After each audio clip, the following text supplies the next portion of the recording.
Hey, good morning, everybody. First off, thank you so much for being awake and joining us. Richard and I are going to play The Court of the Great King this morning. If you happen to see our podcast yesterday, we talked a lot of theory and some of the ideas behind the design. Today, we're actually going to dive in and play. So, good morning, Richard. How are you, my friend? Good morning. I am awake and dressed up. I hope I'm ready. I don't see the gold bow tie. Do you have it on? Oh, okay. You were leaning I do. forward. I do. I got the Chocobo T-shirt on. So And that's fine. I want to say that it will. I found out that if you wear things that you like, you feel more at ease. And I happen to like button shirts, and I happen to like bow ties just as well. nice. So yes. In any case, the we are in tabletop simulator module for the game, and the easiest way in is actually to explain the components and what we are looking at, how we are using those components. So basically, the game consists of cards and counters, and I want to go first through the cards. They are divided in multiple piles, but they really belong to two different types. I will just change color so I will be not only observer, but I will be able to hopefully modify, flip, move elements. So the cards are divided into two general decks. There is an event deck and courtier deck. And I separated those cards into multiple piles just for the sake of the easing the later setup. But you will see, for example, king card in the middle of the thing. It's maybe locked now, but it's a part of courtier deck. Hannibal of Carthage, he's a courtier that comes up as a possible courtier through the event, so he is kept separate. The 10 cards at the top, they belong to the cards that are usable in the 3 or 4 player game. So Okay. if we are playing only 2 player game, those cards will be kept aside and they will not be used. Okay. A But real quick question: the mhm, artwork on the courtier deck, is that Sylvester Stallone? can you? What is it? Sorry, I couldn't. Sylvester Stallone, is that Rocky? No, no. I think that it's artwork really. It's just one mosaic from Roman era that I have found online, and I thought that it's so lovely that I will just put it in because I know. I'm just messing with you, boss. no one Clearly. will stop me. So so Adrian. hello. In any case, I want to explain what we are looking at. Okay. So example of few event cards just to show and explain what we are looking at. Because this is in certain ways this is a conventional card driven game. We have the event cards always have the point value from 1 to 3. There are no zeros, there are no fours, and there is always this shield in the top left corner. And then the event most often is just present in the form of a single line with some symbols. The symbols I will explain in a moment, but you can see this event with Hannibal. Sometimes the event is really the sentence you that tries to explain what this event effect is. Okay. So the basic idea is that when you will have your round, you have three in 2 player game, you have 4 cards in your hand.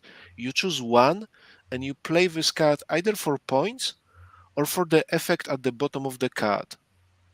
Now, here's the wrinkle in this beautiful, simple idea. You can see this card campaign in Armenia. It Uh-huh. has actually additional line, the stripe, so to speak. It's even worse. Our cards have different stripes with different symbols on them. Actually, there are three types of stripes in the game right now, but what the way that I usually explain this game, the stripes really are the alternative event used the card. So the principle is you play the card either for the point at the top or what is written at the bottom. But if you have a stripe, you can play it either for point, for the thing at the bottom, or for the stripe. So some cards have two events, so to speak. So far, so good. Yeah. So I see. So the stripes have three different colors. I see a gray, a purple, and a yellow. hmm And for the simplicity, I would say our first game ever, introductory game, I would say let's play without stripes. Let's ignore them. Okay. They are additional effects. This blue and golden means, for example, reaction cards that you can play out of your round, and the gray means something else, and the purple means something else. But for the simplicity right now, let's just ignore those additional effects and concentrate at what is at the very bottom or the points. Okay.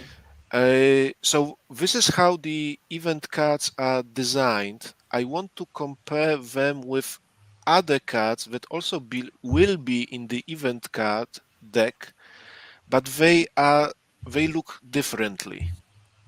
And those cards are called crisis cards, though because they are shuffled into the event deck, they have the same reverse face as the regular event cards. Okay. But they are different, and they it is important for players to see the difference to identify what is a crisis card and what is not. So just to quickly point out the main differences.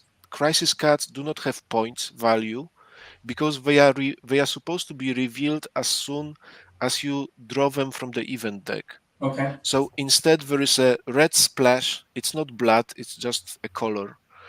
A symbol or kind of yellow golden splash with some symbols. The red splash is the regular crisis card, and the yellow splash is a royal crisis card. Regular crisis cards are average difficulty. The royal crisis cards are something that is more critical and important. But the main point is that those cards they are the opportunity for players to gain points because this is a game in the end played for points, and whoever gets the most points by the end of the game wins, Mhm. but also affect the game state because there are also the symbols. So let's talk about the symbols on the cards, if unless you have any questions to what I have said previously, Hisi. Hold on. Just a comment from Vander and Okay. Mike. Golden splash. I don't go there. It's too early, my friend. It's too early. It may be that I should be avoiding certain phrases. Yeah. If necessary, we can mute him. Not. So we're diving into the cards, but I'm going to step back a little bit. Mhm. Um, for me, when I'm learning a game, I like to know what the objective is and what the turn sequence is. And so at this point, if you could maybe explain to me now, obviously it's about getting points. And what the end game condition is. Because then, as I start to see the various components, my mind can start to construct okay, that's how I get from the start. I've got a turn sequence and what I'm trying to accomplish. So let me do then a quick setup Okay. because you will see how the arrangement of the game components will change. First, we pick color. right now the game supports 4 colors up to 4 players. So let's say that I would be blue. I take those markers. They will be used to claim control of the courtier cards. Mm, and this is basically the pool of 5 markers. You can drag and drop a box to mark them all and move them Thank you. all. We have to randomly create the group of courtiers that will be used in a game. So what Okay. I'm doing right now is basically a setup. I take randomly 8 cards. This is why they are face down. And randomly, we both have to claim control by placing our marker in our color And we 2 take masks. turns. It, we can because neither one of us is certain which courtiers we claim. Mm-hmm. The sequence really doesn't matter. We can do this one at a time, but obviously only 2, Hisi, only 2.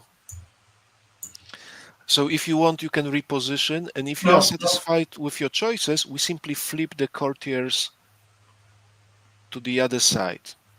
And those courtier cards, they look slightly differently than the event and crisis cards, but you will see that they consist of a name.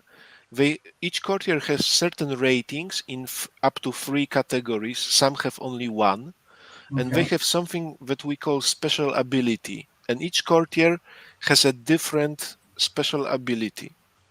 So next step would be giving a shuffle to the event deck. There are 30 cards in there, and we deal in 3 cards to both players. Right now, I will just put them face up because Perfect. it's not necessarily the game that we are going to play, but just to give you the sample, what is the starting situation.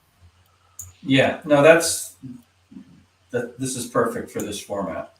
And next step is because the game needs a first player, it needs a way to indicate who starts the game because it's going to be played in turns. So the next to the king card in the center of our table, there are brown rectangle tiles. They are office tiles, and Okay. we need to assign those tiles to the courtiers. So we start first with chief minister because king, there is only one king and we are not playing as a king. Chief minister title goes to the courtier right now revealed in the gaming space on the table that has the lowest rank in the bottom right corner. And you Okay. will see that Laodike or Laodice, depending on which pronunciation you want to go for, she has the lowest out of 8 all revealed. So she gets the chief minister title. We have to assign those other titles just as well, but right now I can tell that chief minister rank number 2 on the tile belongs to the courtier that you control. So you would be the first player Got it. Okay. playing a card. But we still have to assign those other titles. Strategos or general goes to number 3, the next lowest rank. Uh, Admiral, after 3, I see 10. So no one controls Admiral just yet. Okay. Treasurer, 11. Governor, 13. I believe, correct me if I made a mess, but I believe that this is the. Yep. So what it means is that we set up the game and there is a chance that we already start with some victory points because every courtier can have one office title. So, for example, if Laodike is a chief minister, she Mm-hmm. cannot be both strategos and chief minister. If she has already a title, she doesn't get any other. Okay. Every title is worth 1 victory point. So on the tile you can see there is a little 1 VP on the edge of the tile. Okay. This means that red courtier or courtiers controlled by red player control one tile, one office, and a second office. So on the scoring board that we have here, I can put the red cube on position number 2. I can also tell that blue player, by the lack of it, also controls two tiles, so also has 2 victory points. So this is the part of the setup: dealing the cards, the setting up the courts, splitting those offices between the available courtiers, and then we have to add the crisis cards to the event deck. So six cards and one randomly added from the extra pile of 3 crises. 7 additional crises are added to the event deck. Okay. 24 cards in event deck after creating our hands. 24 plus 7 means 31. I give it a shuffle, and what you would have to do right now, Hisi, as a first player, is basically draw the first card, and if it is a crisis card, you have to reveal it. If it is not a crisis card, it just goes to your hand. Looks Okay, like a crisis card. so crisis cards, they are left to the left side of the king's card, and Okay. you still need to begin your round with four cards in your hand. So draw your card again, and if it is another crisis card, discard it. But this card would be added to your hand. Now, I we can continue from here, but you also asked about the end game conditions. Right. So and what we are playing for. Basically, at the end of the game, when the game will be officially over, you want to have more points than your opponent. Okay. So first question is, how do we get those points? And there is more than one answer to this question, because one source of points is to control those offices. But the Okay. trick is you actually control courtiers that have the offices. And one courtier can have only one office. Those 5 colored counters that I told you to set aside in your color, Mm-hmm. this is how many courtiers you can control at once, Okay. or maybe at the same time. So if you control five courtiers, you will never be able to control the sixth one. You have to lose control over one of them to be able to put a control on the different courtier. Okay. So this is one thing. Second thing, there is a pool of glory tokens, and those are kept aside. There are 10 glory tokens. When you play events, when you play a card and you see there are symbols at the bottom of the card, Okay. there are some numbers and some symbols. Normally, the symbols mean that you are able to change the resource track on the king's card. They go up or down depending what is written on the bottom of the card. And Okay. then there is for example, at Roman evacuation of Greece, +1 laurel wreath for the blue banner.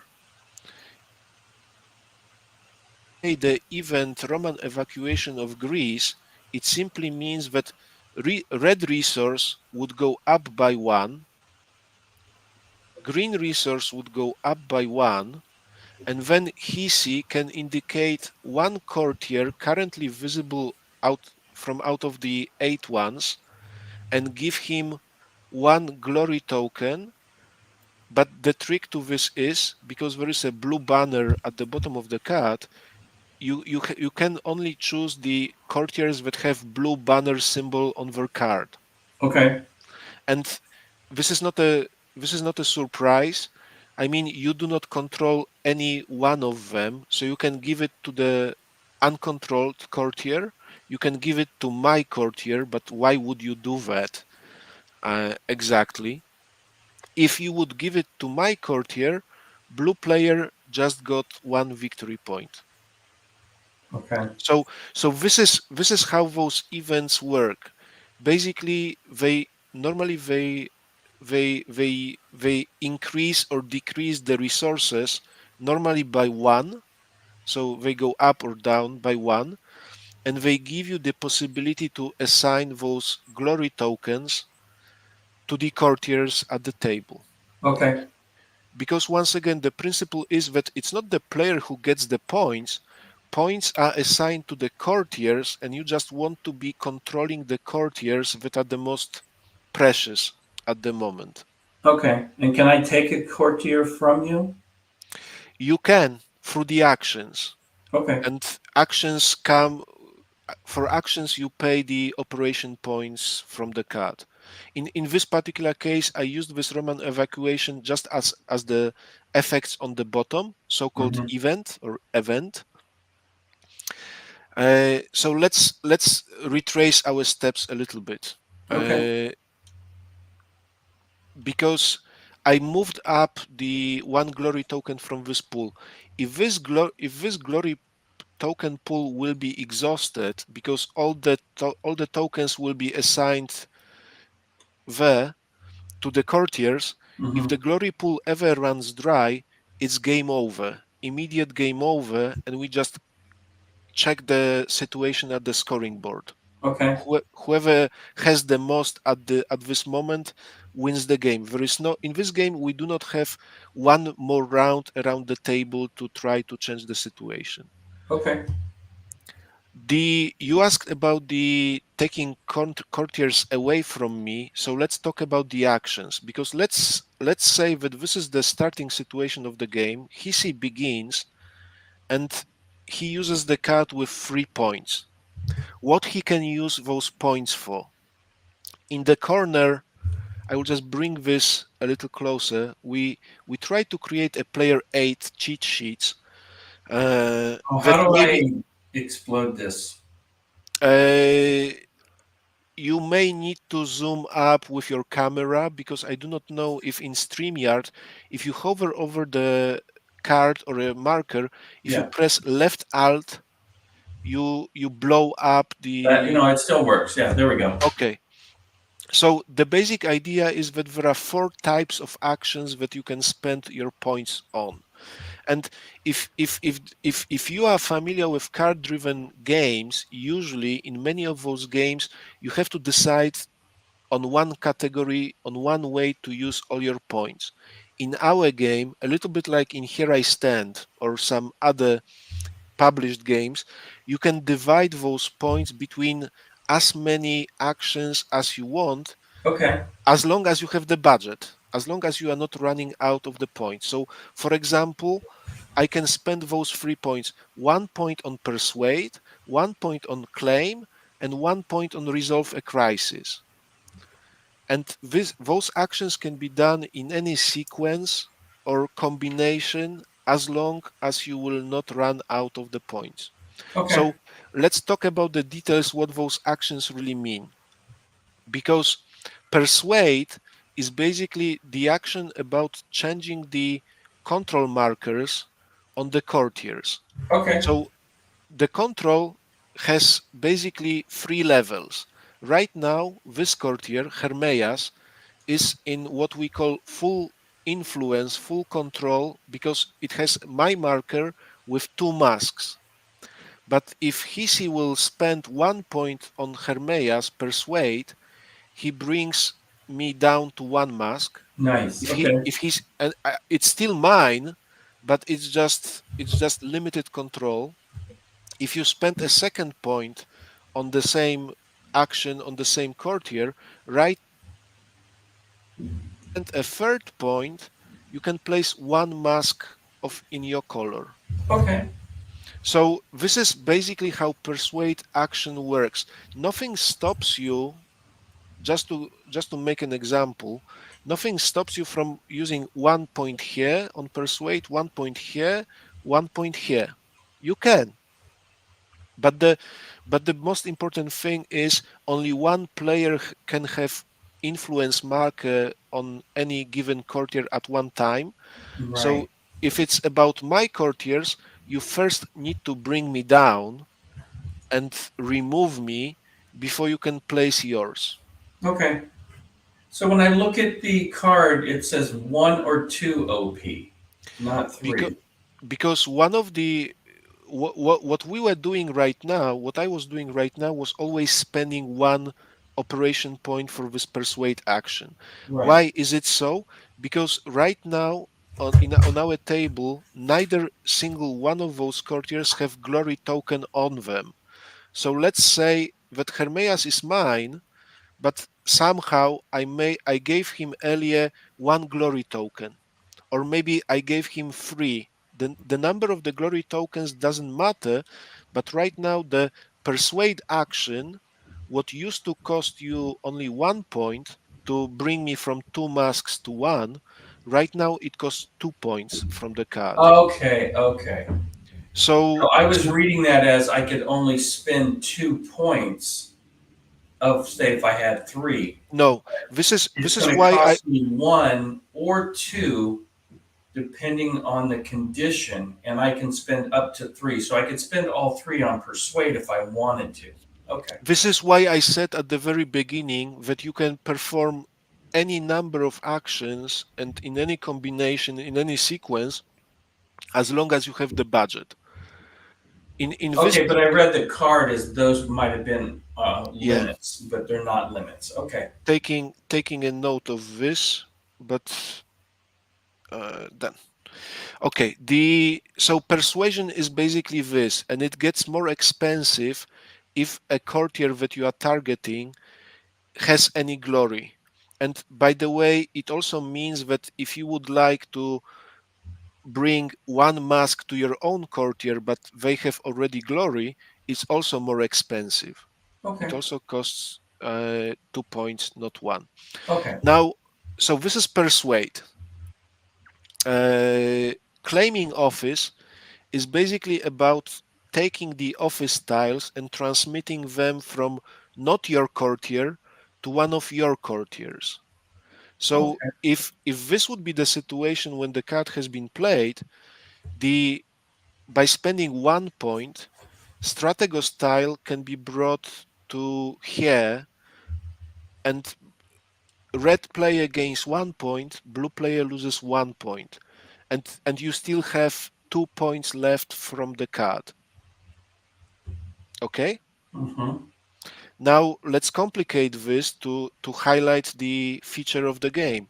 If you do the same, but the Hermeas actually has any number of glory tokens already, the same transfer of the title costs you 2 points from the card. So this is why Claim Office has this 1 or 2 OP. Okay. Uh, what is if well, let's go further down the actions. Special ability. Mm-hmm. The it doesn't cost any operation points, but you can use the special ability of your controlled courtiers one once per round. So Okay. let's say that Hisi controls 5 courtiers, and let's talk a little bit about the special abilities because every courtier has slightly different special ability, and they can be powerful, and some of them will be more powerful than the others. So it's one of those cases where players are incentive motivated to read the cards to see what is possible and what is not.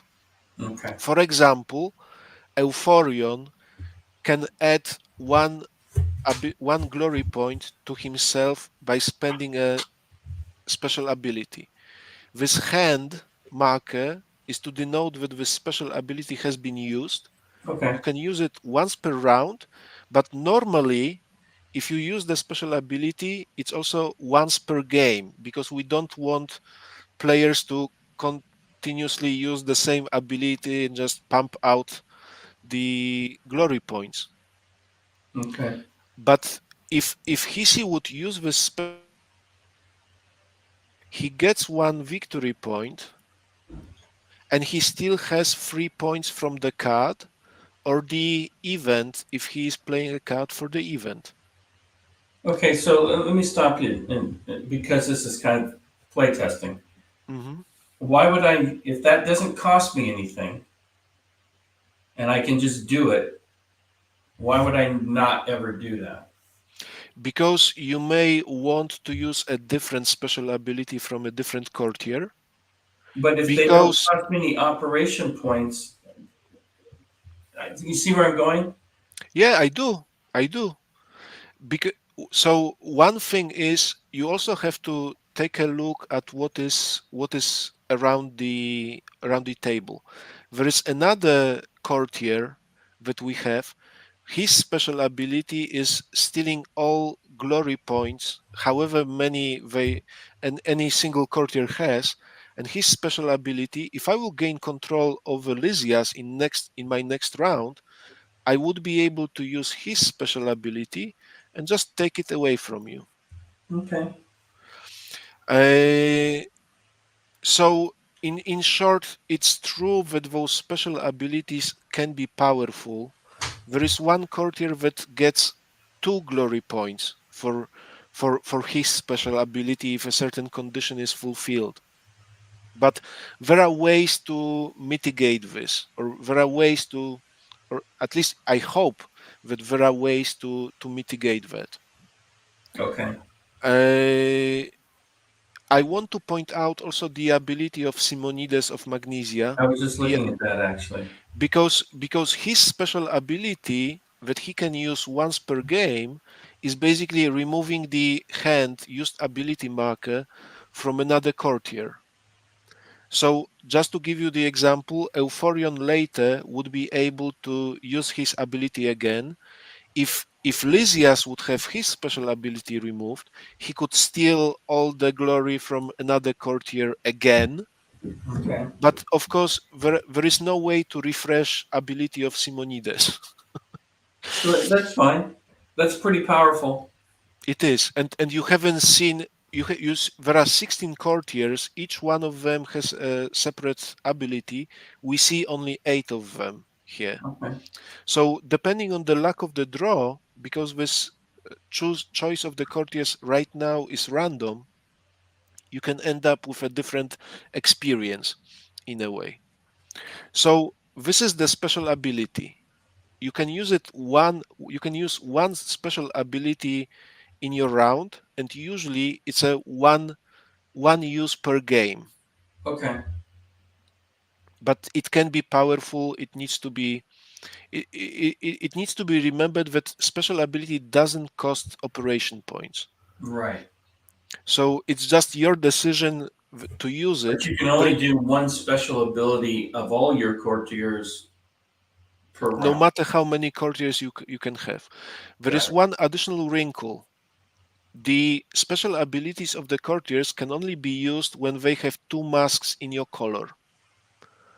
So if you have something like this, you cannot use the special ability unless you use points from the card to bring him up to 2 Okay. masks, and then you can use his special ability. Okay. So far, so good? Yep. Okay, so this is special ability. We talked about the claiming office and persuade. Final type of the action that you can do using the points is resolving a crisis. Resolving a crisis is basically trying to deal with those cards that you have revealed earlier. And Okay. this is done by the mechanic that is called a skill check. First, let's note that the expansion of Antioch Crisis card has the red icon, and you need to pick the courtier that you control that has the red icon and the highest value. The higher the value you can use, the easier it is for you. So in Okay. our case, it would be the easiest thing to do would be to choose Euphorion because he has 3. Then next question is, how many points from the card we want to use on resolving the crisis. Let's say that I'm going to use all 3 points, and why exactly, this will become more clear in a moment. Because the number of the points that you are dedicating from the card and the number of the skill of the courtier, it means rolling to resolve this crisis. The crisis card has checks, green checks, and one failure state. Basically, you want to roll the dice and achieve on those dice as many successes as you can. Okay. Success means rolling 5 or 6 on a single die. So let's say that I'm rolling those 6 dice. Hello! And you can see that there is only one 5. Mm-hmm. So this means that by spending 3 points and using the most skilled Euphorion, I achieved one success. The card has condition for one success. It means that economy goes down by one, the green resource goes up by one, but it's not a failure, it's a success. So the courtier that successfully resolved the crisis receives one glory point, and the card is claimed by the player who made this happen. Okay.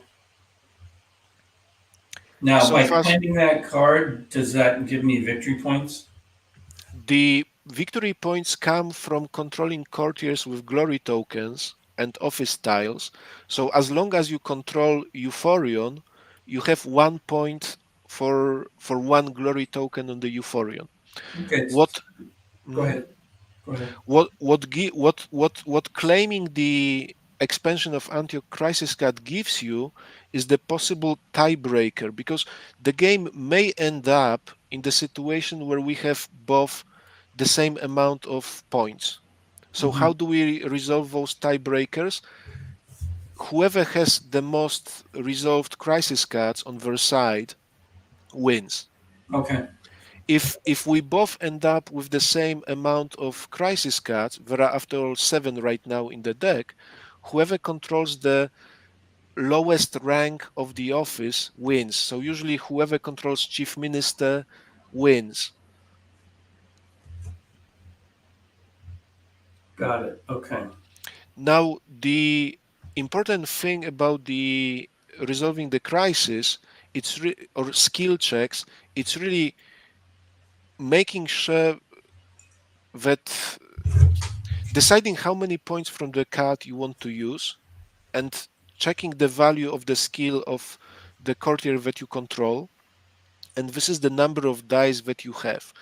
You score a success for each 5 or 6, but as you can see, using this system, hit-based system, it's not guaranteed how many successes you can have, Right. even with larger number of dice. So let me clarify something just for so I understand. The dice pool is taking the 3 from Euphorium Mhm. and the 3 points that I spent. That gives me 6 dice. Yeah, If I didn't want to spend any dice, excuse me, any OP, which I think it says it's at least one, right? yeah. Yeah. So at minimum, I'm going to have 4 dice. In this particular case, indeed. Now Okay. there is additional wrinkle in all those calculations, because some of the courtiers that can be assigned to resolving this, they have office tiles, and whenever you perform skill checks in this game, usually it's about resolving the crisis. Mm-hmm. If the courtier indicated has the office, they have the option of using up one resource to get the bonus. So let's say that I'm using the 3 points from the card and I'm choosing Minio Okay. to resolve this crisis. 3 points and the skill 1 means that I'm using 4 dice. But before I roll those dice, Minio can decide to bring economy one level down, and now there is a modifier +1 to each single die. So Ah, so effectively you get a success on 4, 5, 6. And let's just knock ourselves out. We see I was lucky. It looks like 3 successes. okay. So then Minio would get a glory and the green resource grows up by 2. But it's capped at 5, right? It's capped at 5, and what is more, the resources always start at the level number 3. If if king is not a great king, there is a single event that makes him great. The resources are capped at 3, so you can see that those tracks are kind of grayed out at position 4 and 5. Right. So as long as king is just a king, they will never go higher than 3, I Okay. should say. And what is more, you can see that there is an X in red. It should be a 0, but whenever the resource for any reason in any category will drop to the X level, it means kingdom bankruptcy, the death contract hits 0 and it's game over for everyone. Okay. So we can use we can use those resources to hedge our bets, but if we risk the biscuit, we can lose it. Yeah. But that's Uh, also a strategy. If you're leading, you might just want to bankrupt it to end the game. and this is why, if you take a look at one of your cards, Syrian Fiasco, you can see that the blue resource is going down. So if you know that you are not controlling the blue related tiles, your courtiers are not strategos or admiral, you may want to bring down the resource to the dangerous limits, so the other player cannot use that blue resource. Well, again, that depends on the game state of whether you want to do it or not. Because if you Yeah. have the lead, you could end the game very quickly. Yes. Yes. It's possible. It's possible. So this is the resolution of the crisis. Okay. Unfortunately, there are, one of the things that also need to be shown, I Let me ask you a suppose. question. Yeah. How easy is it to use up the resources? So you can, for during your round, you can try to resolve as many crises as you want, but for each attempt, you can use only one resource in one category, depending on which office tile your courtier controls. Okay. There is one exception, special ability of Hermeas. He can use the blue resource because he controls the blue office, but his special ability is using one red resource towards the current skill check. So he can use one blue, and if I decide and I am able to, I can use one red resource Okay. to actually get +2 to the die rolls. The reason I'm asking is thinking about edge cases, right? Because that's Mhm. what I try to do when I play test. So if I fail on this, I'm also going to lose another red. Yes. So if this is ever not at 3, I want to, and I'm leading, I want to do this and fail to end the game. Because I'm going to be looking at the way my brain works is as soon as I have the lead, I want to drain the resources and end the game and win. So And you that's may going to be how decide I play this game 9 times out of 10, based on you what I may know de- right now. you may decide not to make such decisions or just approach them from a different angle. Because, for example, let's say that Hermeas is yours.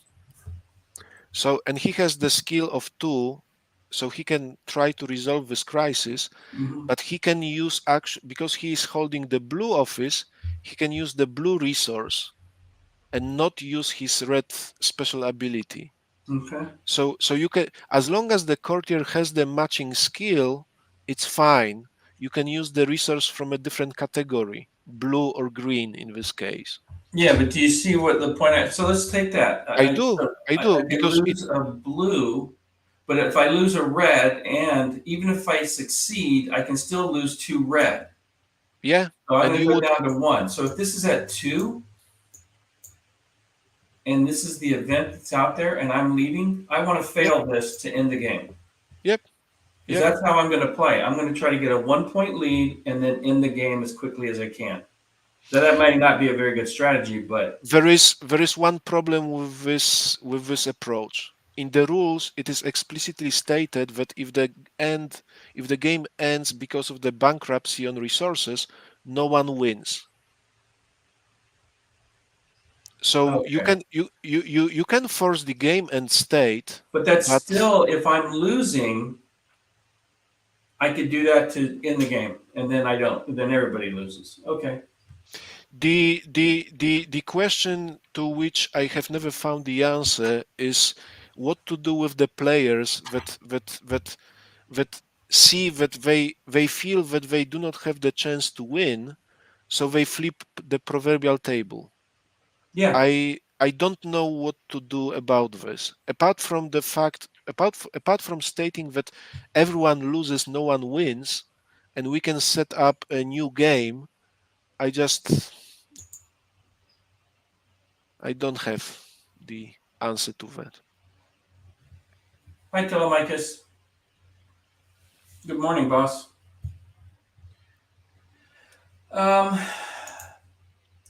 so before we went live, Ryszard and I were talking about game balance, and he had a concern that in some of his play testing, he had some blowout games one way or the other. Um, and I'm looking at this, and again, I haven't played, so I'm just looking at what I've seen so far. If I'm losing and I don't want you to win, and I can't see a way of getting back into the game, I'm going to play to end the game as a draw, to at least deny you a victory, which I may or may not be able to do. But all I need to do is bankrupt the game. Mhm. And if it's just a normal king, and it's not at 3 on the resources, then there are, from what we've seen so far, combinations where I could lose 2 and bankrupt the game. It I is don't know my how frequently that anybody's play tested it with that mindset to break it, to play the game to be a draw, just on so purpose. so I can say few things to this, but there is no neither one of those answers will be satisfactory answer. First, I am the type of a player that does not want to does not like to proverbially flip the table. If I am going to lose, I'm fine with losing because this game is it can be over in 30 minutes. We can play another game. Right.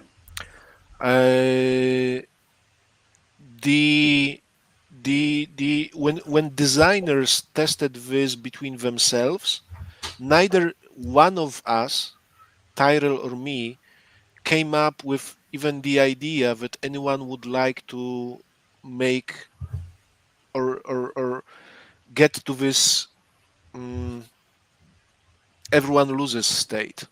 It was one of the playtesters that pointed out this to us. But when I was giving it a thought, I really I wasn't able to find out the better answer than Well, making people basically lose or as you called it, achieve a draw. If it's not losing to me. Let me give you a perspective. I play World of Tanks, and there are 3 outcomes. You can win, you can lose, or you can draw. And a draw is considered in your statistics a loss. Um, so if you're in a situation where your side is obviously lost, then you automatically on your team, for the most part, play for a draw to deny the other person the win. That is a moral victory. It's not flipping the table, it's playing for a draw. there is there is one more thing that, because I see there is a comment in the chat from Telemachus about the changing the everyone loses sort of statement to the person that took that action loses, and someone else can be pointed out as a victor.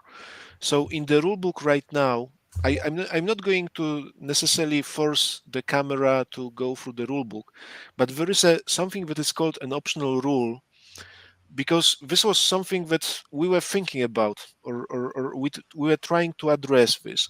And the optional rule that we came up is that whoever forces the game end state, let's say because of the resources bankruptcy, loses, and then the victor can be indicated among the courtiers that has the most glory points, but they do not hold any office because kingdom fails, so the kingdom officials are bankrupt just as well.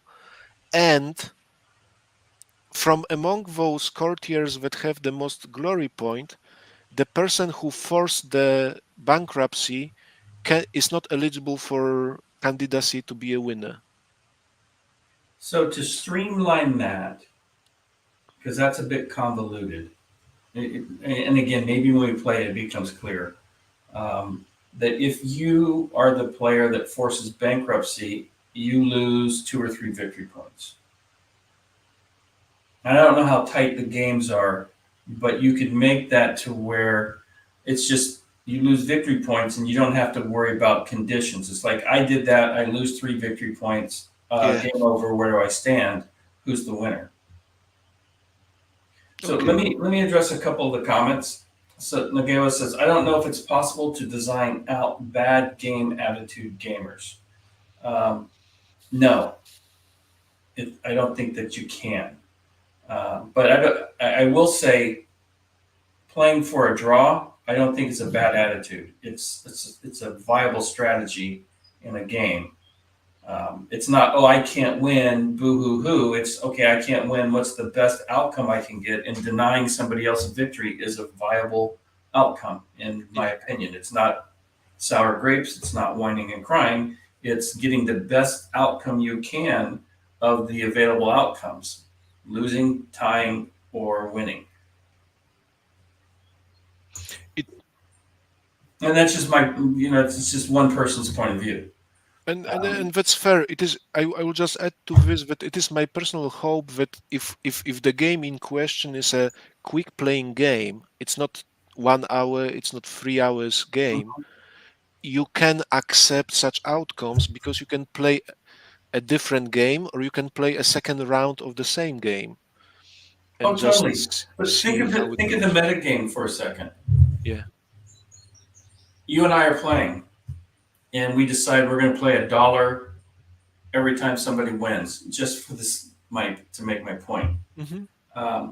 We both play. It's a draw. Nobody wins the $1. We play a second time or third time, and we keep our victories. And then at the end of the day, I owe you $5 or something, or a beer or something like that. Yeah. So I think a draw, if you keep it in the design, is a viable outcome. And I don't always say, oh, everybody loses, just nobody wins. And maybe I'm splitting hairs, but in football, you get 3 points for a win. Each team gets 1 point for a draw, and losing, you get 0 points. And so, in my mind, even in high dollar sports, draws are an acceptable outcome, and there is something gained from a draw. Now, if you're doing a one-off game, both players lose, then it depends on how you look at things. Well, yeah, because it's just like you phrased it before. You said a tie. I said in my explanation, I was using the phrase that everyone loses, but if no one wins, it doesn't necessarily mean that everyone loses. It means that basically I didn't win, you didn't win, we are equal. Yeah, yeah, yeah. Because losing implies there's a winner, Yeah. right? I mean, how could I lose if nobody won? What did I lose? Well, I didn't win, but neither did you. So Once again, you and it might be semantics and it's different people's point of view, and I totally get that. Um, but you could, just by changing the rules to some degree, eliminate a tie. To one of your examples, when the game ends, you tally the points up. yeah, And like you said, you can't win if you are the one that causes end the state. market. Okay, that would be viable. The other one would be, as I suggested, maybe you have a huge lead and you can afford to crash the market and still win because you have such a big lead, Mhm. and you just want to end the game Yeah. with that victory. And maybe it costs you 3 victory points or whatever the case may be. But and again, I don't know how that would. Hey, I ran us into the ground. Yay, I won. Well, that, that I can't compute. it feels counterintuitive, right? It does totally. Um, so maybe your solution of, if you are the one who breaks the market, you cannot win, and then you tally up your points. It's an in-game. It's a viable in-game condition. It triggers in-game. You've just eliminated yourself from winning because there will be a winner, just not you. And in Yeah. a two-player game, it just means I crashed the market, you won. That also brings into a bit of push your luck, um, when you want to resolve a crisis. There is on the chat about the theme of the Yeah, I game. was going to bring So that up. So, so Michael Webb, welcome to the podcast, or the video, our gameplay here. That's a new name for me. I don't recognize you, so welcome to what we're doing. We're playtesting Ryszard's The Court of the Great King, and I'll let you describe the theme there, my friend. so the game is about courtiers of one ancient Hellenistic king. The courtiers are vying for glory and victory points, or rather, players want to control the most glorious courtiers with office titles, and whoever controls the most by the end of the game wins. This is, historically speaking, this is placed in the third century BC. Yeah, third century BC. The times when the Asian kingdom of Antiochus III was contending with the neighbors and Romans. So I suppose this is it. The I thank you for the conversation about the uh, winning conditions, because I'm going to leave today's session, with notes, and there will be something to ponder on. I want to also to continue with explanations of some things that, if we will be playing this in a moment, I also need to mention. Yes. So this is not about the end game. This is not about the victories, but the crisis card. The feature of this thing is that the crisis card, when it fails or when it's successfully resolved regular crisis, Mm-hmm. the card goes away. We update the resources, we give out the glory or anything, but the card goes away. The I will just fish a crisis that is royal. The royal crisis cards, when they fail, they do not go away. They Okay. stay on the table, so they can be failed multiple times. And for each failure, the two resources go down as listed. What is more about those crisis cards, because theoretically we do not have to take care of them at all. Right. There is something that in the game is called Doom token, and basically at the end of every player round, if the crisis is not addressed successfully, it receives a Doom token. It's basically a ticking time bomb, really, because if the at the end of every player's round it's added, and if the number of those accumulated tokens are equal to the number of players plus one, so in two-player game it would be 3 tokens on a crisis, the crisis automatically fails, and regular crisis would cause the change of the resources, and Yeah. it goes away. The royal crisis fails and stays, and we Yes, reset I see a potential problem there. and we reset the Doom tokens, and it just keeps ticking down again. Speak up, don't be afraid. No. I was just letting you finish. Okay. So we get a resource down to 1. Okay. I don't have to resolve this. I choose not to. Mm-hmm. Maybe you try and fail. And it's got 3 Doom tokens on it. It's going to fail whether so you need to succeed. Boom, game over. Now nobody's to blame. And you got yet a different in-game condition.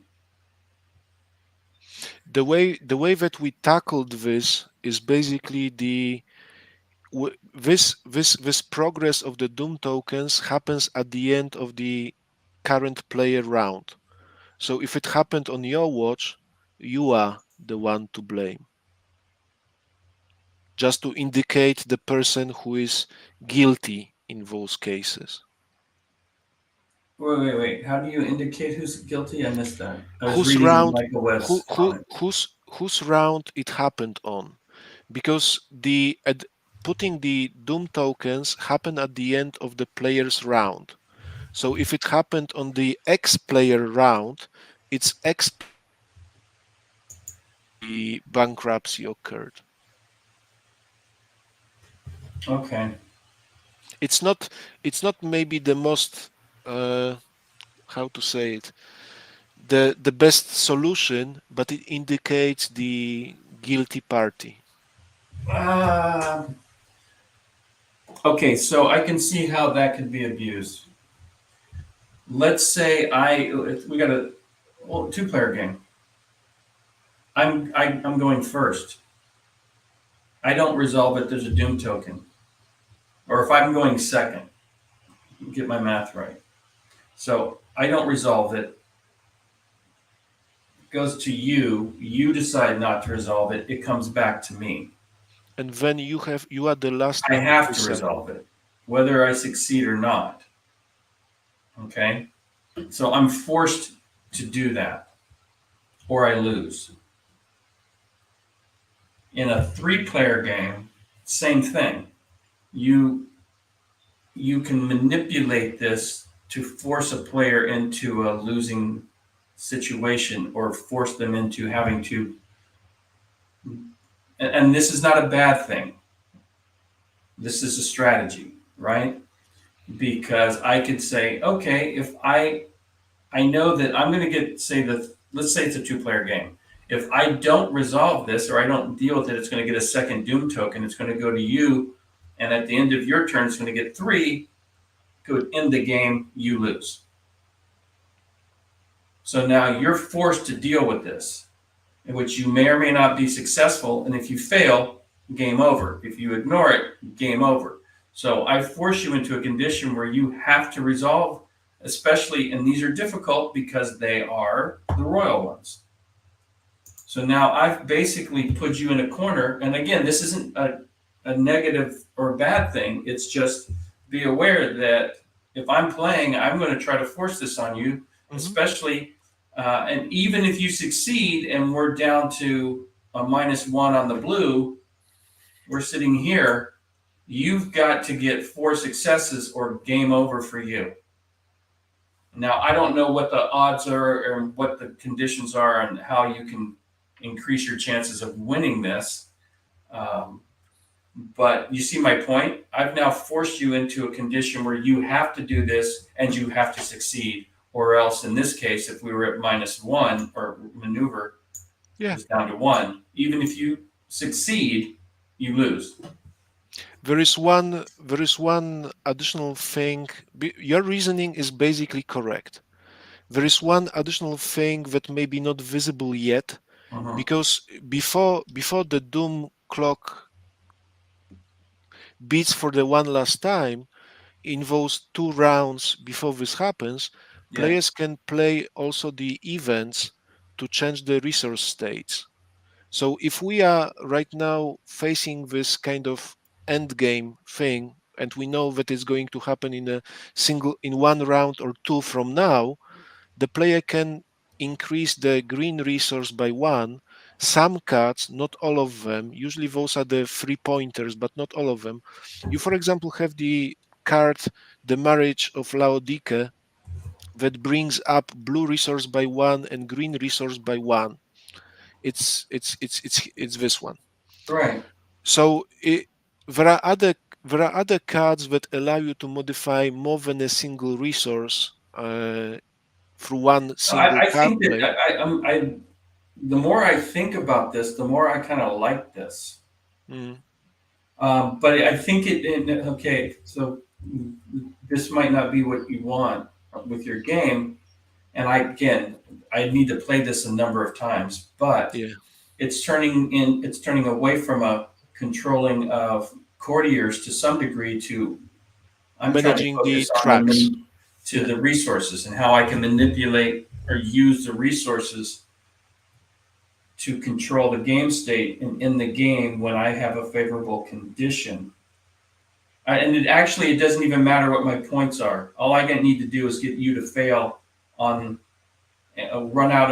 force you to be the one that's responsible for running out of resources, and I win the game, regardless of what the victory points are, how many courtiers I control. Which may be part of the theme of the game, but you do open yourself up to saying, screw what your design is. I'm just going to play the resource chart and find the holes or manipulate it in such a way that it's all about the resource management and not about the courtiers. Because I figured out a way to consistently win by forcing certain conditions. And it may not be every game, but it might be enough of a thing where people who haven't played the game or are sophisticated as a player have to factor that in. And that may be fine because that's multiple ways to win and different strategies, which means it gives players agency, which is a good thing. And just because I can do this and win, and maybe I'm good at it and I win 40% of my games using that strategy, is not necessarily a bad thing at all, in my opinion. But it will always bring us back also at least tangentially to the discussion about those negative players that want to flip the table.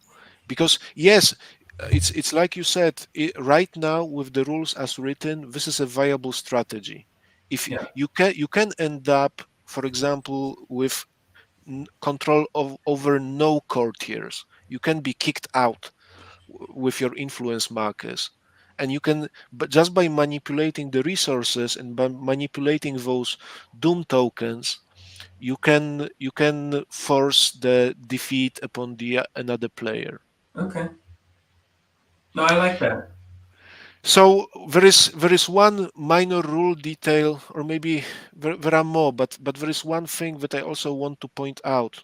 On the one, when it comes to symbols on the events, some of those, they give glory to the courtiers that have particular skill, but some of them can affect the courtiers that control a particular title at the moment. Okay.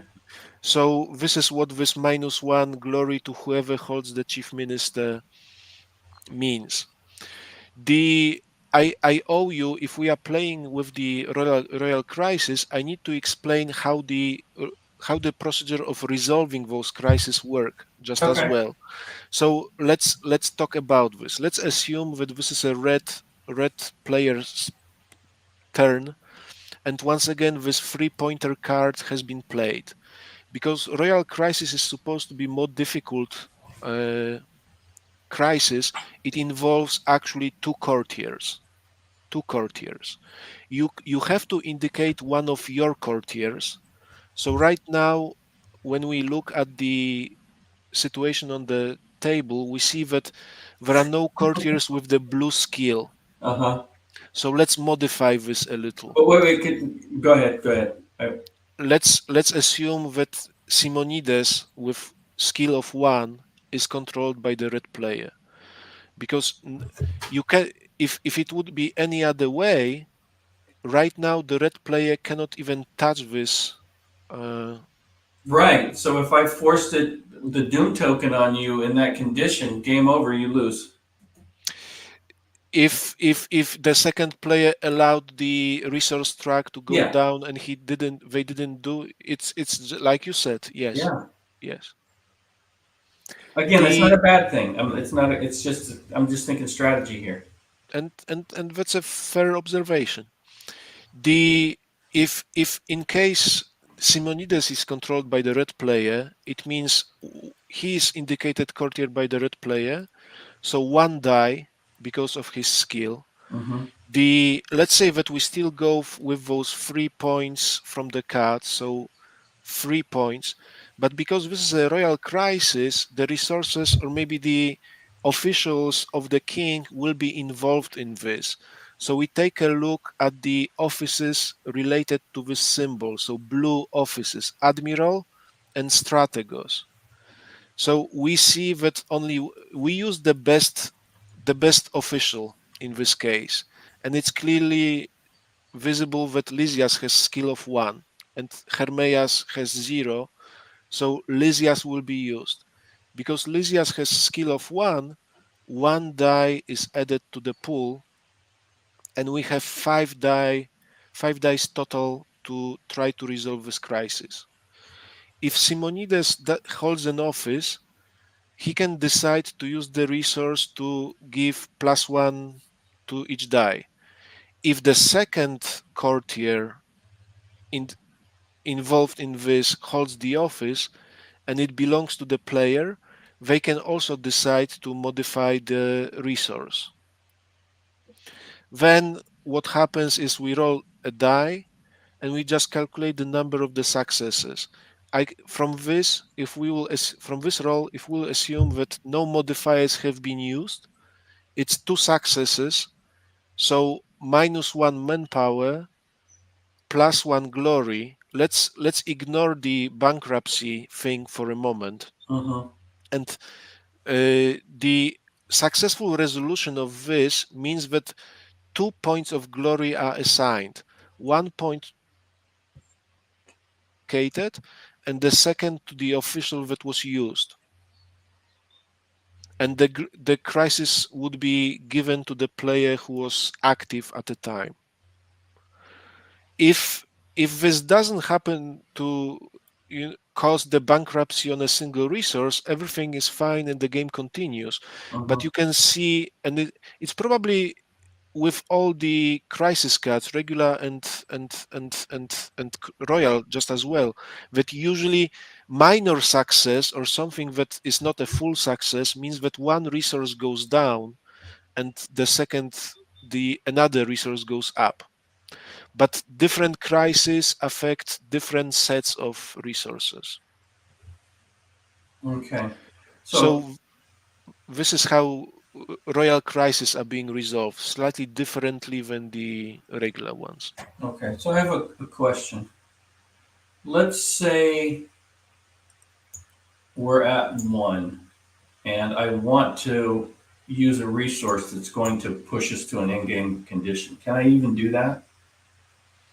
Well, nothing in the rules as written stops you from doing this. It's just that once again, the victory conditions, whoever causes the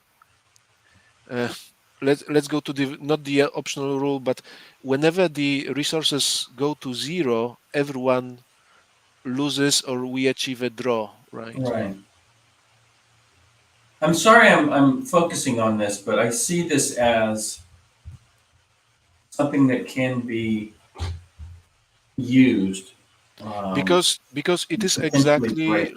exactly it exactly can be exploited for good or for bad. Yes, it can be. So let me ask, and this is a dumb question. Um, There are no dumb questions. what is the purpose of the resources? Because I've identified a negative, but what do they exist for? What's their purpose other than ending the game if you run out? The simplest answer would be to provide the bonuses, potential bonuses to the players performing those skill checks. But of course, this is once again one of those not quite satisfactory answers, right? Because the using those resources, they use of the resources brings up to those kind of bankruptcy states, potential exploits and like. Right. I'm trying to see the benefit of what the resources bring to the game. So they're because you've got your um, your crisis. Okay, I'm going to make a very bold statement, not having played the game. Hmm. Um, and again, take this. I haven't played the game. I'm going to repeat that. No worries. I would almost eliminate all the resources. Not almost. I would eliminate the resources. I would give victory points to um, not as tiebreakers, but as victory points to crisis.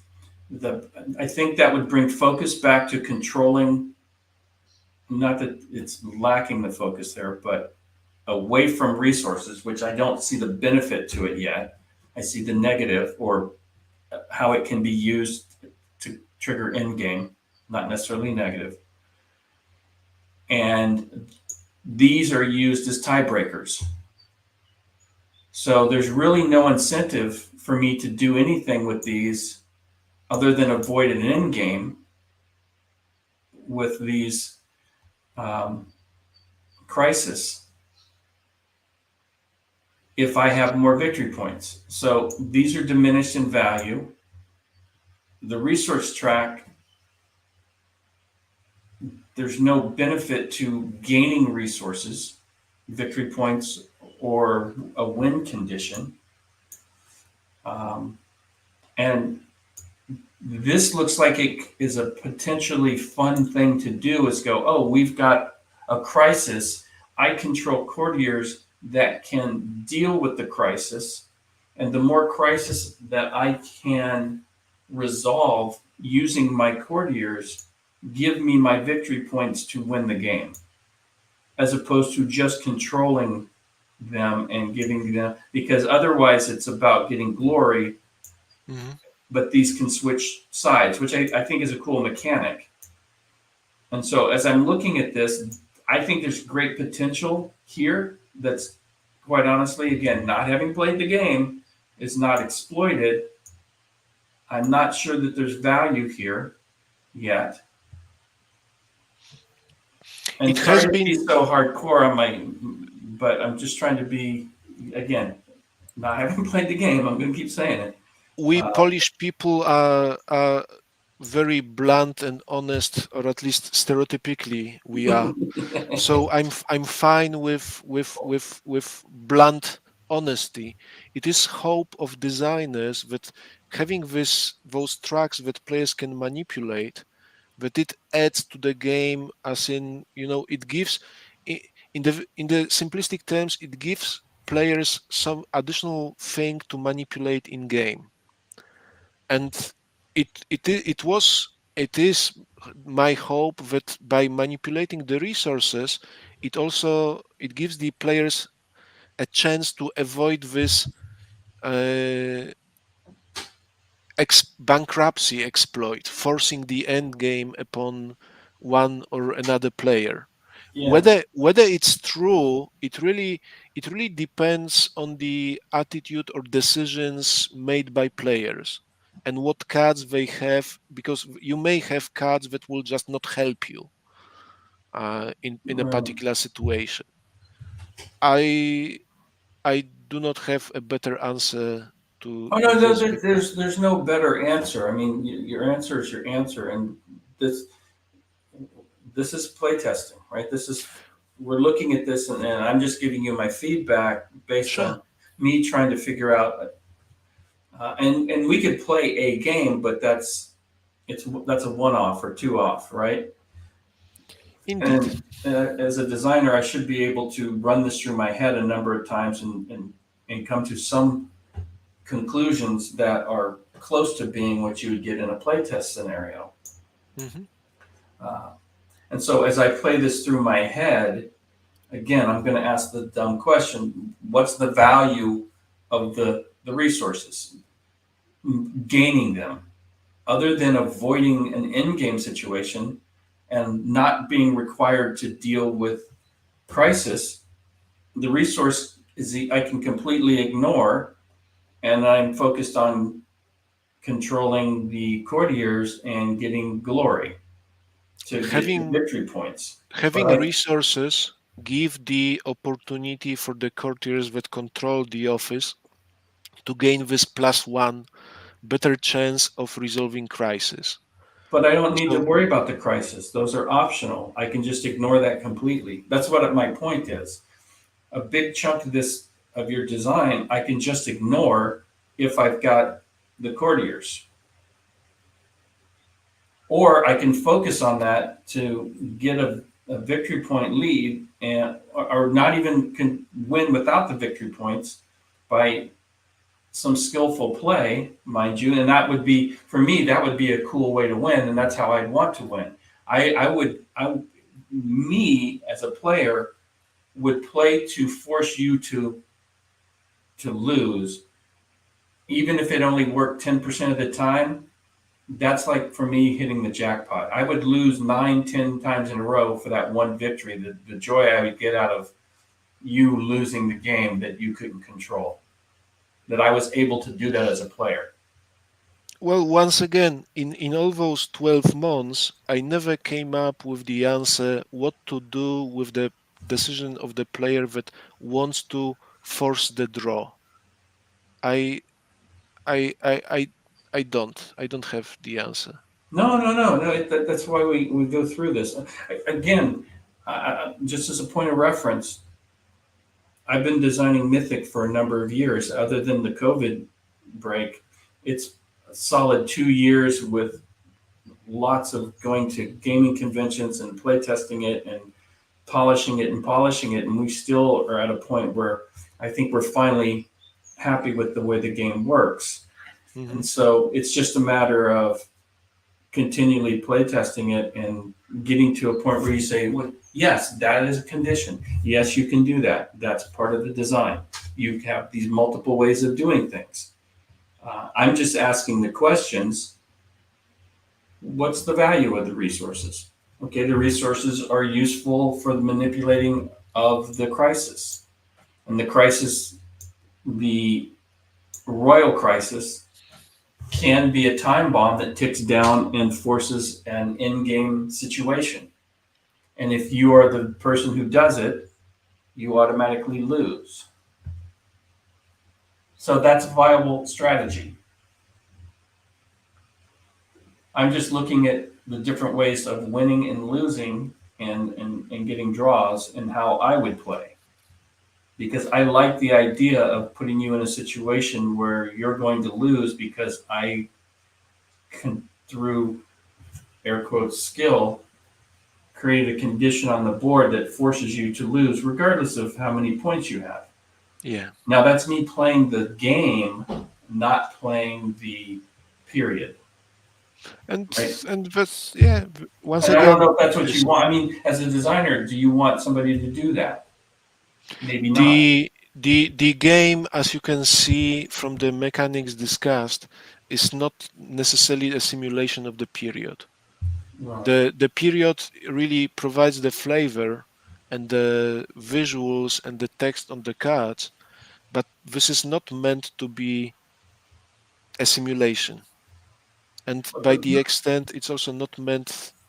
Not it doesn't fulfills the traditional expectations of a war game, really. Well, let me rephrase it. If this is a game about courtiers and I'm manipulating the market, I'm not really playing a game about courtiers. Mm. That's what I was getting at when I said not playing the period. It doesn't need to be historically accurate, in my opinion. Take Richthofen. Richthofen is more of a movie version of what air combat might be. It's not historically accurate. And I make no attempt to make it historically accurate. I'm going for thematics and having you feel like you're in air combat, whatever that is, because I've never, as I said before, I've never been in air combat. I don't know. But if this is a game where and this is for you to decide, you're the designer. I'm just questioning. And it's not, I don't like, it's, the question is, if this is a game about courtiers and I want to play it as a courtier and somebody else comes along and plays it as a market manipulation game, and that's part of the design, that's fine. You see where I'm going with this? Because there are going to be people, and I'm doing this because I want to go to the push the envelopes of the edge case conditions, right? Because if you get a lot of people that will play test or even play your game that buy into the theme and play to the theme, and then the game works as designed because people are playing it to the theme. But there are going to be players that are going to min-max and try to win through loopholes because that's the challenge. The challenge is, how do I take the game and solve the puzzle and win through unconventional ways that they don't happen very often, but when they do, they're substantially more satisfying than winning a very vanilla way. In our limited group of around 10 playtesters, because this is the amount of people that are not designers that played this game with me, with or under our supervision, Uh-huh. there were no people who assumed this kind of stance. Basically, so the attitudes or maybe the approaches that we have seen is basically keeping the resources low to take away the possibility of using them from other players. But there was, and this was the thing, there was not a single player who decided actively to pursue this kind of draw, as achieving a draw strategy. And because of this, because of the fact that even designers, which means me or as well, we didn't come up that someone can be bent on this kind of approach. Yeah, it's we never came up with the answer to Well, those no, questions that you are raising. that's why we do what we do, is to ask these types of questions. Mhm. And so possible, and I don't want to say solutions because that implies that there's a problem. Everything that I said, again, depending on your point of view, can be seen as a positive. That is a strategy. Yes, you can employ it. Good luck. If that's not, as the designer, what you envision for your game, some suggestions would be have some positive victory point conditions gained from resources. When you have a success, maybe there is no negatives that go into, only when you fail. Because this seems a little counterproductive that I could successfully get two win, a partial, I can resolve this conflict and have some potentially negative effect if I'm trying to play that style of game, which again might be fine. Mm-hmm. But if there was a positive, such as whenever there's a resource gain, that goes to the individual player as a victory point. You've been able to keep the game going, and you didn't crash the market because you added to the market, you get a victory point. It's one of the possible approaches, Because now yes. there's a benefit. There's a reason for me to go do this because in this particular case, I'm going to get 2 victory points. Or you put a victory point count on here, right? Um, Hmm. I'm going to increase the market, but I'm going to pick up victory points. As a tiebreaker, it's like, well, if I have more victory points, I don't even need to worry about this. So, other than ending the game, I'm not even concerned about dealing with these conflicts, right? Or crisis. You I can think choose that not this is to an do so. opportunity to add the victory points to the game and encourage people to get these conflicts and resolve them, even to the point of having the ability where other players could add to the difficulty by interfering with you somehow. So now you're controlling your courtiers, you're dealing with conflicts in court, so it's still thematic, and you're gaining victory points if you can successfully achieve something. I just again talking out loud. I'm silently taking notes. If you see me looking down from the camera, I have a piece of paper and just No, no, taking good, notes. good. In the current iteration, those approaches are not represented. It doesn't mean that something of the sort. I This is not the proper time to talk about the different iterations that are not presented right now. There are some other possible solutions or Mm-hmm. or approaches to this.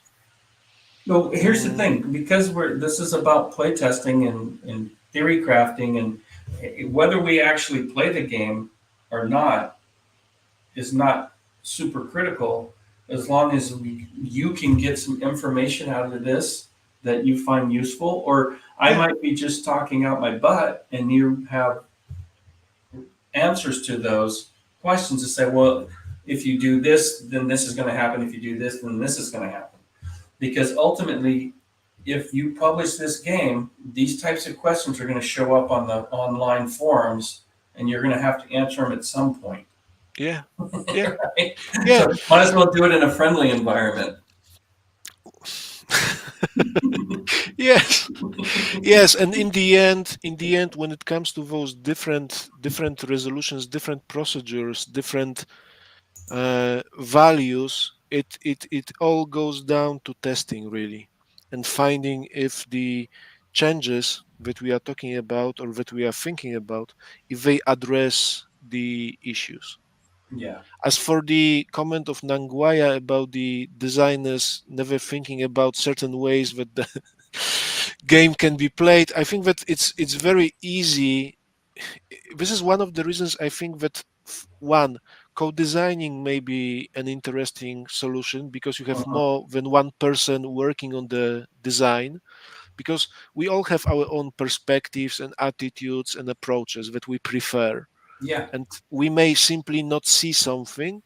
This is also why proofreading, for example, requires multiple pair of eyes, because I can proofread my own rules, but if I give it to some other people, there is a chance that they will spot something that I just missed.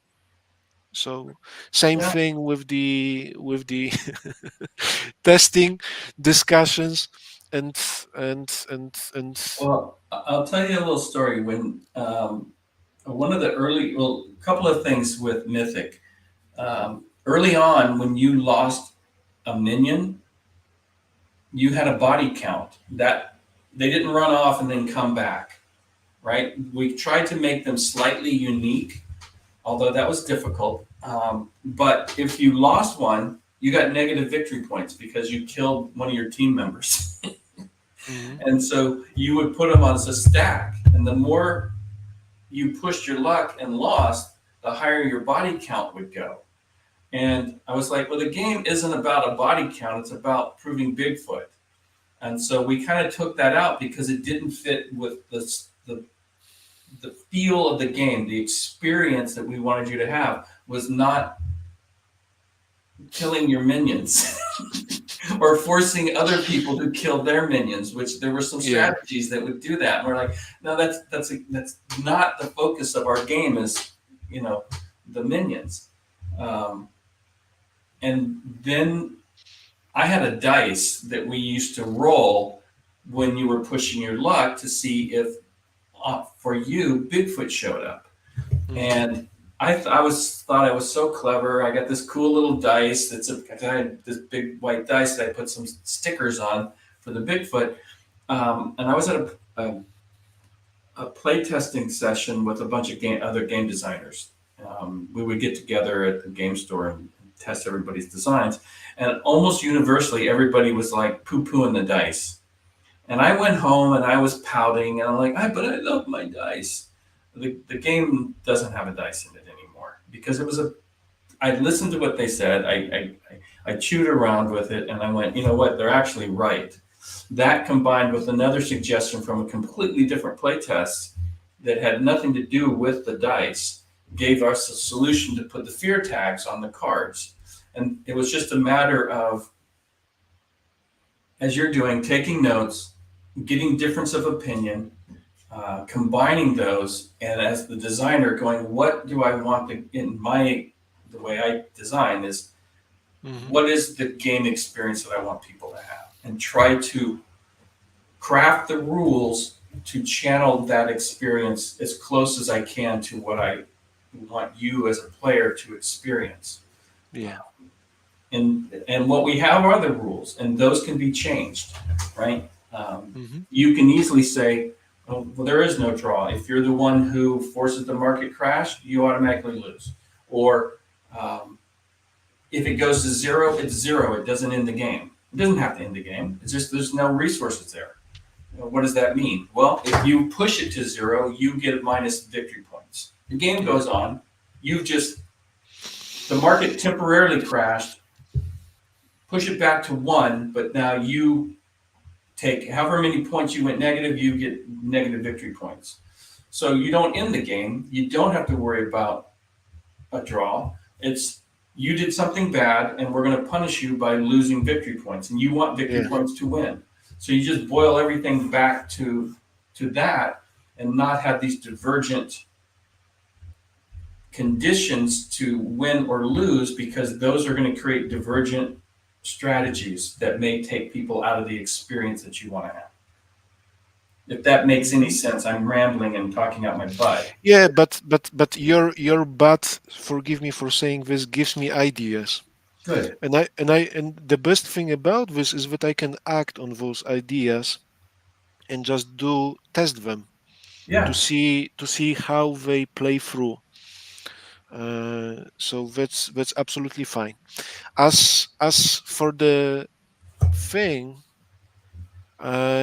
we can reset the situation and just start the game if you would like. We can. We're at an hour and 40 minutes. So we can play if you'd like.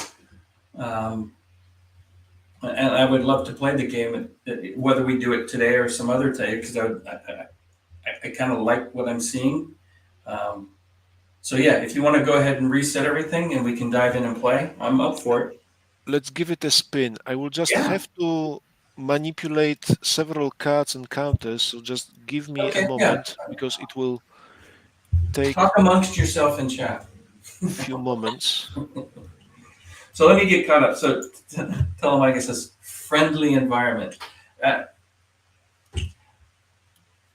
I believe that honesty is a form of trust and friendship. When you can be honest with somebody about what you see in a game, because other people are going to maybe notice the same thing and not be friendly. And I know he put the smiley face and he's kidding, but in all seriousness, I want this to be a friendly environment where we can openly discuss the designs. Part of it is also the thing that I think every grown-up, every person in the world has to learn. If you hear something like this, it doesn't mean that Ryszard Tokarczuk is being criticized or his fashion sense. Yep. It's the game. And the question is really not whether he likes me, but whether I can make the game better. And I Exactly. believe that I can, but I need to get the feedback to Well, make it even if happen. what I bring up doesn't make sense or is not plausible, you you can go through your rules and say, well, you actually can't do that because of this rule or that rule. Or I Yeah. might expose a weakness, um, as you said, like he was talking about with the Steve Jackson example, that you didn't anticipate somebody would play a game like that. And you see that a lot with video games, where players, when you've got tens of thousands of people playing a game and they find the exploits, people lean into that, and then bug fixes come out or balancing of games happen with video games, right? So this is kind of what we're trying to do here. And again, I think it's my response. Excuse me. Part of my responsibility as a play tester, especially with my friends, is to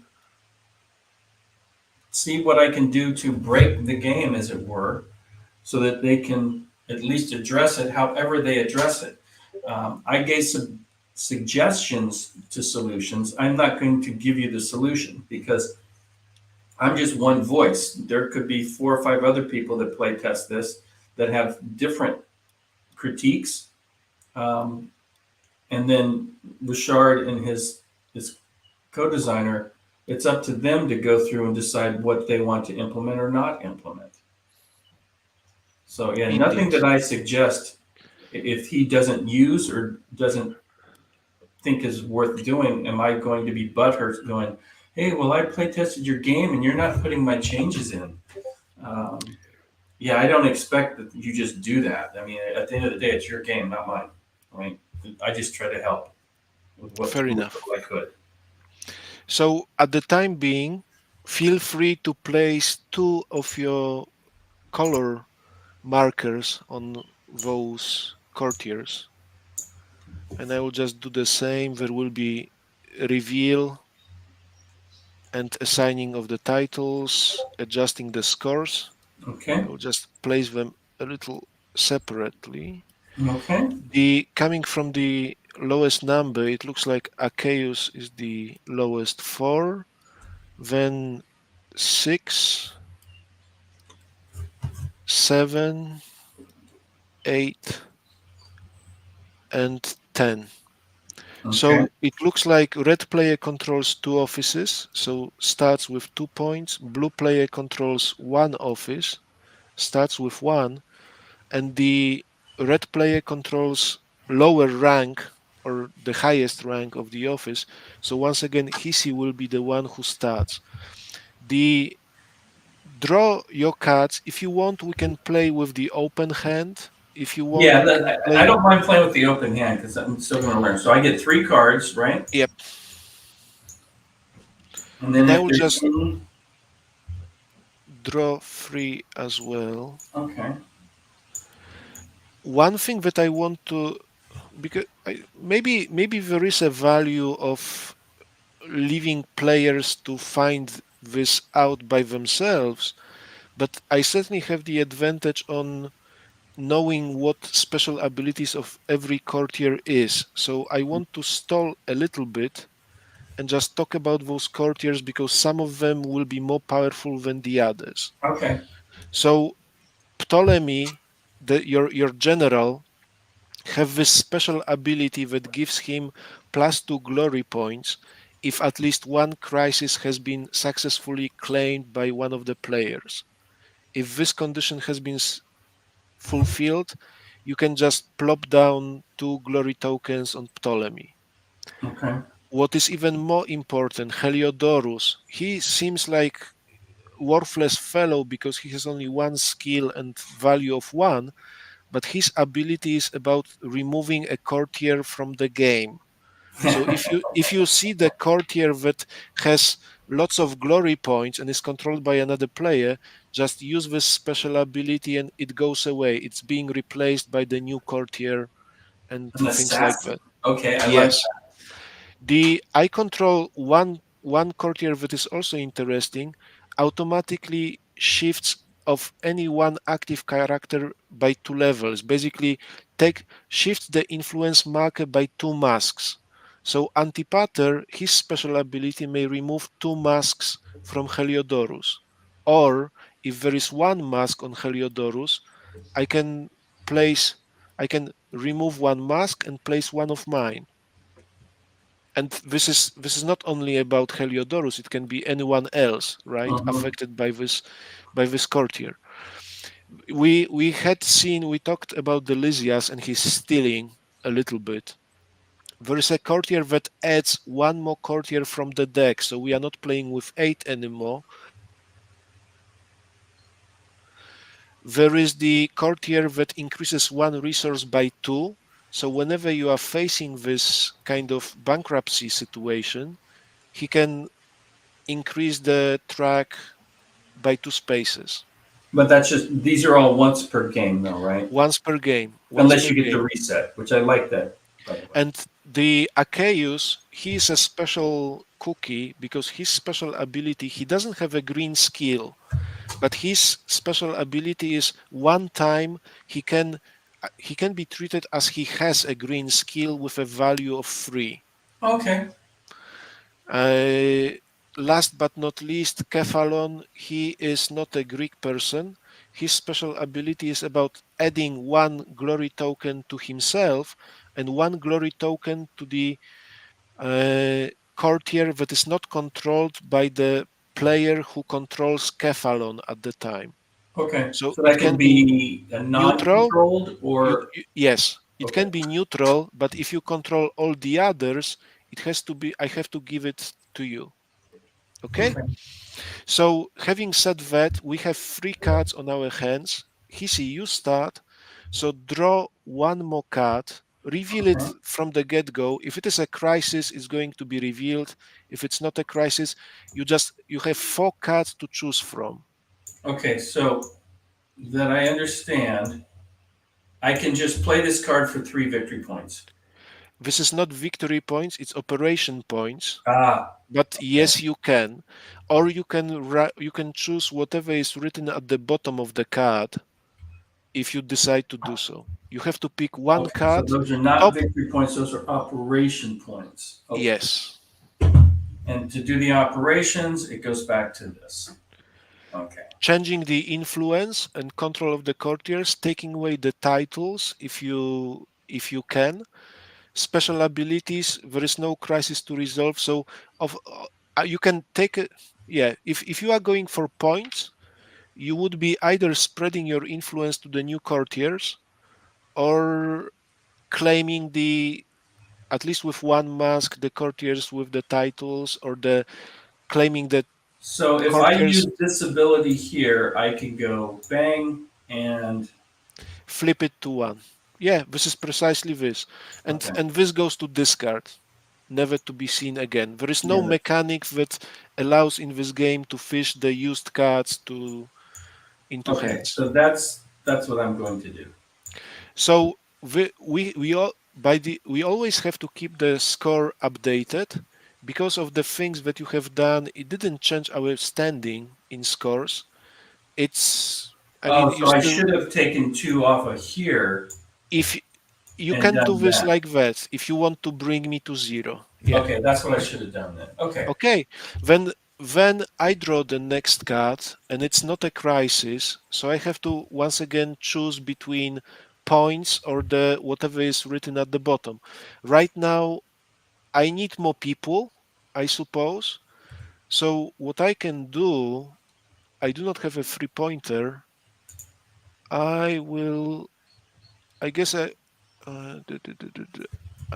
Who is chief minister? We are not playing with this. I will play this card, 2 points, and I'm just spreading my influence here and there. Now I have 1 point. I do not use a special ability. Every round you can make a decision whether you want to, but all my courtiers have only 1 mask, so I cannot use their special abilities. So we are back to Hisi. Draw 1 card. If it is not a crisis, you have even deck. you have one, reveal it, put it next to the king, and draw the next card, because you have to have your full hand to choose from. Okay. Okay, so this ability, -1, and I can -1 from up to 3 courtiers, so I can go bang. If you want to do it like this, you absolutely can. Yeah, that's what I'm gonna do. Okay. The ritual question would be, you cannot use your special abilities, but if you want to cycle through the courtiers, special ability of Heliodorus can be used right now. It can be used against neutral, non-controlled courtiers. And what is his ability? Basically removing one courtier from the game Oh, permanently and drawing the replacement. But usually it is used for, taking away the points from the. well, I'm trying to, while I have the ability, I'm going to try to deny you courtiers as much as And, I can. and that's fine. And that's fine. If it is over, when I draw the fourth card, it's not a crisis. I should just have placed this Doom token at the end of your round. And yeah, we adjusted the green resource. Two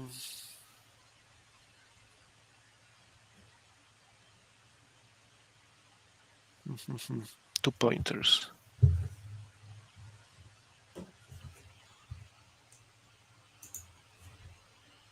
So let me try a different approach here. Okay. I'm playing this for 2 points, but this time I'm persuading your courtiers 1 point from the card, 2nd point from the card. Okay. I have no special ability to be used, so it's back to you. Okay. And Doom the token. Doom token goes onto the crisis. So now, if I don't resolve this, it fails. We clear the Doom tokens off, and both of these tracks go down 1. Yeah. You can draw the fourth card, refill your hand. If it is not a crisis, then you choose one card from those 4 and use it as you please.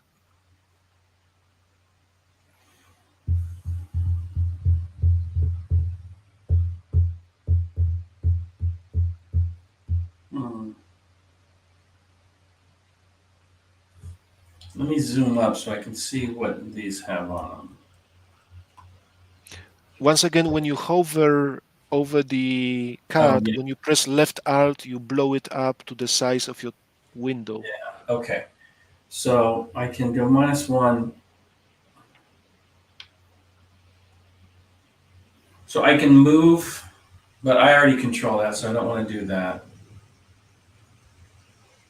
Governor. Oh, both of my guys have given me victory points, so I don't really need to do anything. How can I give them get back to 2 mana? You have to spend operation points. So you have to pick the card and use either 2 points or 3, and 1 point you flip it back to the Okay. 2 masks. Okay. So I can spend a 2-pointer and then get both of these back to 2. If you want to, yeah, you can. Okay. And then this is going to fail, but it's not going to hurt me when that happens. Not Okay. yet. Not So yet. let me go ahead and do that. I'm going to flip.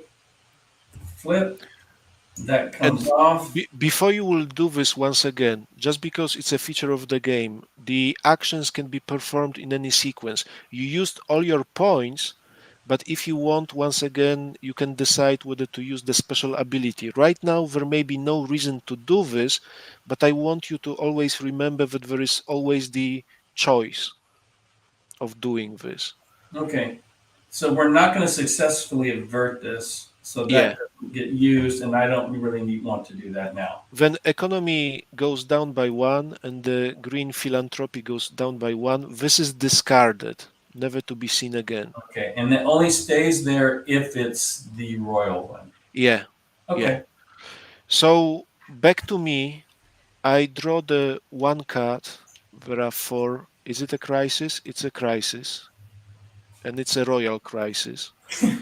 I have to draw the replacement. It's not a crisis. And this time I can sort of counterattack. I don't know necessarily if this will be. Well, I can try. So, what I will do is to play this card for 3 points. 1, 2. Third point to negate your 1 mask, to remove 1 mask from Heliodorus. And Okay. then I'm using the special ability of Antipater to shift the influence by 2 levels of any active character. Okay. And the person that I am trying to influence is the Achaeus. So 2 masks because of this special ability. Okay. Now, you still control 2 offices, but now I control 2 offices as well. Okay. So for the first time in our game, we are even, Mhm. sort of. Of course, my round comes to end. So Doom token goes onto the Roman Seleucid War. If it fails, the blue and red resource goes down by 1. So we can wait it out. If or you can execute your plan of forcing the bankruptcy on me. But in any case, it's your round. Draw the 4th card, reveal it if it is a crisis or not, and choose one for points or whatever is at the bottom. Okay, so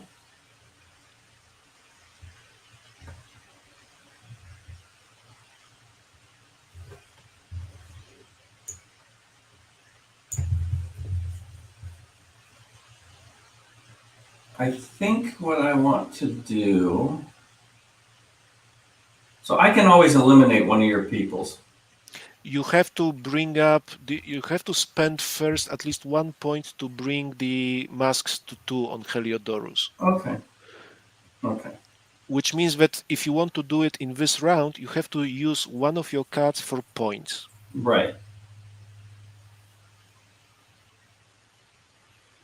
Okay. I'm trying to time this.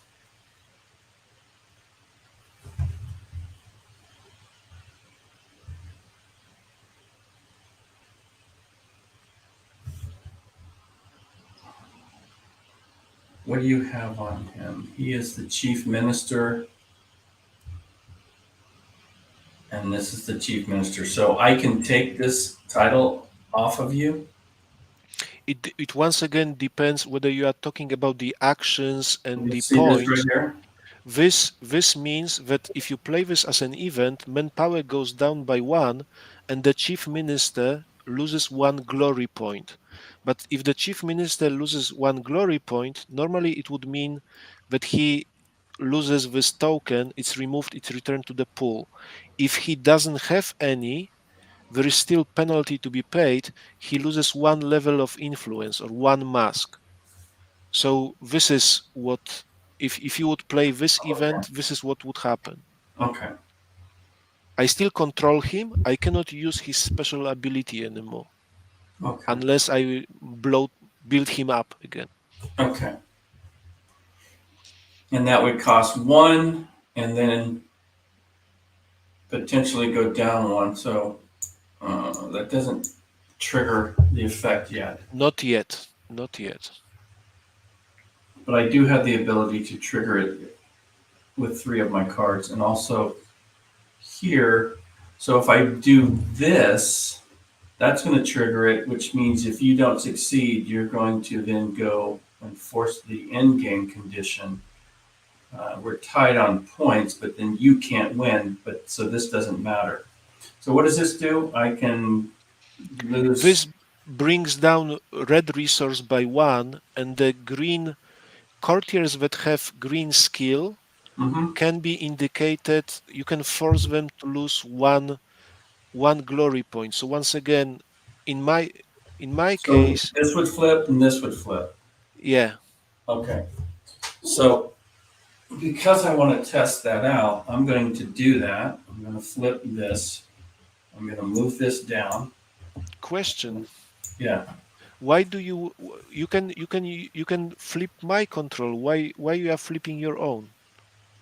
Doesn't it say I have to do that because it's a Well, green? you can choose one of the Oh, I thought courtiers it that was is all of the revealed. greens. I thought it was all of the greens. Not all, just one.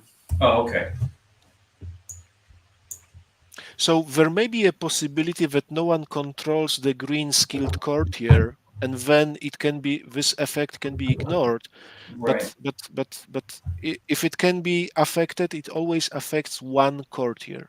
Okay, so the I do not know because you didn't say if you want to assassinate one of you Well, I cannot. was trying to, but I haven't. Since I played the card, I can't use that ability because Yeah, it doesn't have two. So yeah. So I increased the Doom tokens yeah. by one, and now is the question. Well, it's a crisis, so we have a new one. I Oh, draw that the means with replacement. if you have multiple royal crisis that don't get resolved and they're on the same cycle, you could really crash the market fast. Yes, but what I didn't say is that there is a limit.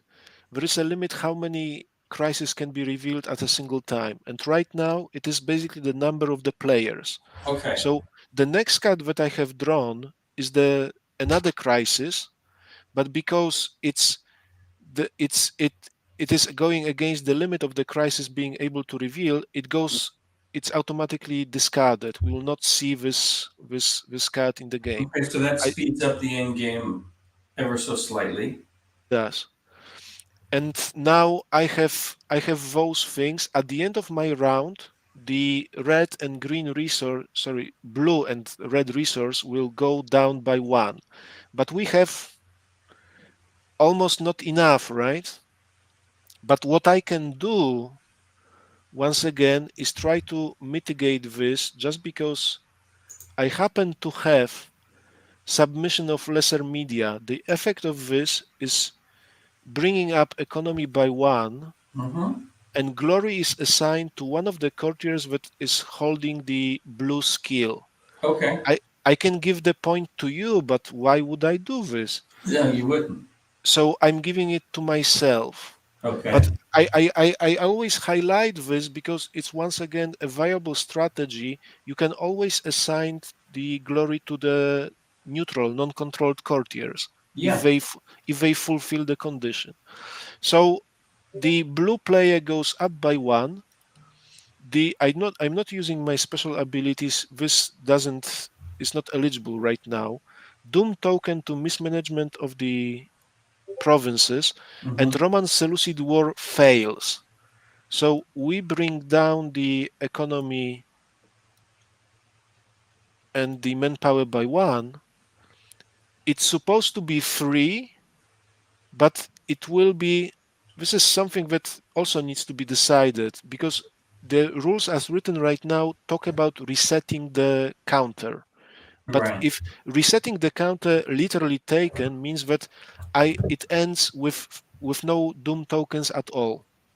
And there is a difference whether after resetting the Oh, okay. So no, you had two.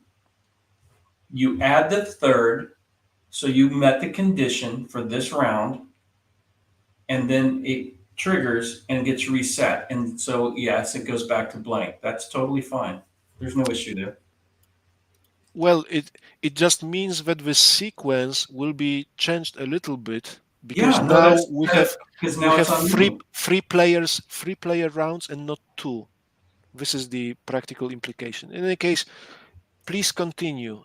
Draw the fourth card. It's not a crisis, so pick one. And hello, Matt. Welcome to our little show. Let me just check chat. Hi, Warmut. It's Mud. Hey, boss, how are you? I'm trying to break his game here. I'm By doing my forcing the best. bankruptcy upon us. Yeah, I'm going to try. I mean, I want to see if it's doable, right? So when I look at this, I can force blue down one. Hmm. This is going to get another token, which means on your turn, if you can't resolve this, it's going to trigger the blue. Yep. So with that in mind, if I played this, blue dudes, I can give, right? I can do that. This is -1 to the blue. Oh, okay. Oh, So so I so can, so you I you would can do take this. away mine and bring me down by 1 point. Okay. So we do that, and then that goes down to there. We put a doom token on here and one on there, Hmm. and that's my turn. Okay. And I think that you will be successful in your endeavors I don't because know. I can try to resolve the this thing, but I will not be able to do two things at once. Basically, increase one of the resources, like green, by Hmm. one level, and be able to resolve this crisis just as well. But if you resolve the crisis, you push up both green and blue by one. Not not quite, because when you see at the thresholds, if I No, get you need three the three successes to do and that. and Otherwise, only one success is a success, but green resource will go into bankruptcy zone. right? And the rules written right now would mean that it would be a draw. It would be the uh, table flip. Yes. It's not a table flip. Well, you can I'm see going the off your adjustment to the rules that if you trigger this event or are responsible for it, you lose. Which means I don't lose. That means I win. mm, once again with the rules as written in the in Okay. the Oh no no. not See, the optional is the statement is you're boy. You're like Cassius Clay, man. You were just ducking and weaving the punches there. well, but we talked about this because Yeah. it looks like if the player is decided to bring those resources down, the only thing that can stop you from doing this is it's the lack of the draw that you got the events that have those negative values, that you are Yes. able to play those events. Because you have only 4 cards in your hand, you may end up with different selection of the cards. Yeah. But nothing stops you from going after this approach, because right now with the cards that I have, I am also limited. I can try to resolve the crisis, I can try to bring up one resource, well, the blue resource going from the cards that I have, but Hmm. it means nothing just because the doom token will punk at least either blue or green resource to the dangerous limit. So I suppose let's go down in the blaze of glory, because I cannot right now at this very moment with the cards that I have, I cannot do anything else. So Uh-huh. what I will try to do is basically use points from this card to try to resolve the crisis. And Okay. you can see already that no matter what I roll, and I think that the audience sees this as well, no matter what I will roll, I will not be able to avoid the bankruptcy situation. Well, no, if you get three successes, both blue and green go up.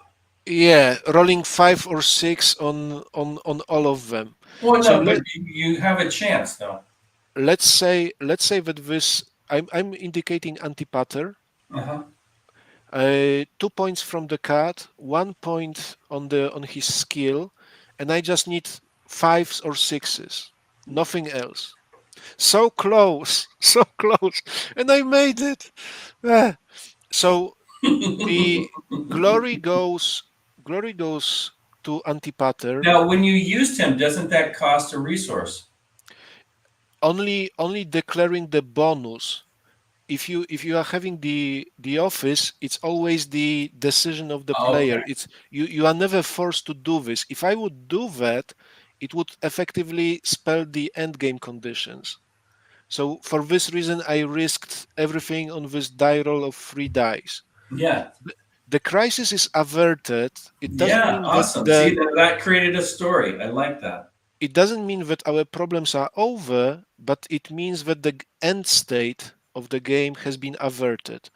I Well, have I have one point. I know I'm about to lose. Well, we still can all lose because if the yeah but once again the rules are written that if this happens, everyone loses, no one wins. Which I always, as a designer, thought that it means that if no one wins, then everyone loses. If everyone loses, then no one wins. In Well, other words, I'm trying to see, say I'm that from the school of thought of if there's a winner, there's a loser. If there's a loser, there's a winner. If neither exists, it's a tie. one fault that I have realized during the designing of this game, and especially when the playtesters were talking about this attitude of actively punking the game, basically going for the bankruptcy thing, was that I never, as a player, I never was satisfied with ties. If I can lose, I can accept my loss, but Right. I don't like playing for ties myself. Anyway, Hisi, teasers from the audience are welcome because they incite or excite or motivate to do some thinking. And besides, I think that it's it's very easy if you are not exposing your design to other people, to the testers, to basically close yourself off, and then you have perspective of a designer, which may Yeah. be losing the sight of certain things that other people will come up with. Well, keep in mind, I wasn't playing this as it was written. I was playing it based on our conversation that if I you know. were the one who triggered the market crash, that you lost. Therefore, I would win. So I was trying to get that condition. So here's what's interesting. There's now two Doom tokens. If So I it's don't now on resolve you. this, then a But third Doom token, this is going to go down, and but you I'm have going to lose the game, not and you you have will win. choices. Huh? First, you have choices. Oh no, I know. I'm just saying that if I don't deal with this That somehow, it will be on meaning you. this, right, plus one. It will be on you. But let's start with drawing the next card because Yep. there may be some weapon of mass destruction hidden in the deck. So there are two things that you can do.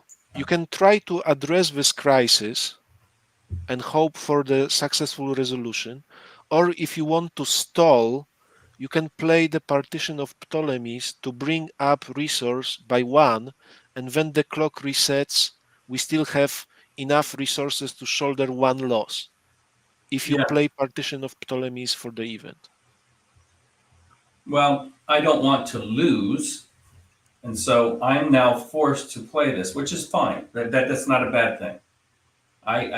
I put you in a position, and you got your three successes. So my attempt to win failed, and now it's come back on me. That's, I think, good There is, design. there is also another approach to this problem Okay. that you are facing. You can try to we can try to resolve this crisis.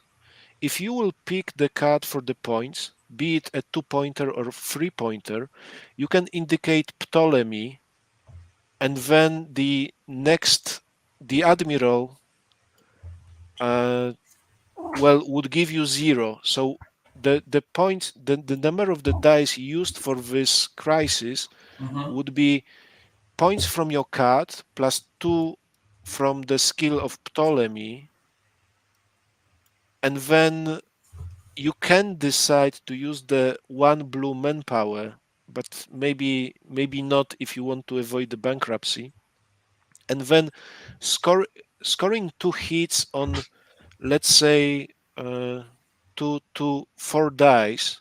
On 4 dice, scoring two successes, 2 5s or 6s, is possible. It's if you use 3-pointer, it's even more possible. What is the incentive to try to successfully resolve this is that we can shoulder 1 blue loss, the 2 successes. It's acceptable. It's not the game over. It would mean it would mean that you get 1 point for the Ptolemy because he was involved. You give me 1 point, and if you avoid the end game condition, you can use the special ability of Ptolemy to give yourself extra 2 points. Yeah.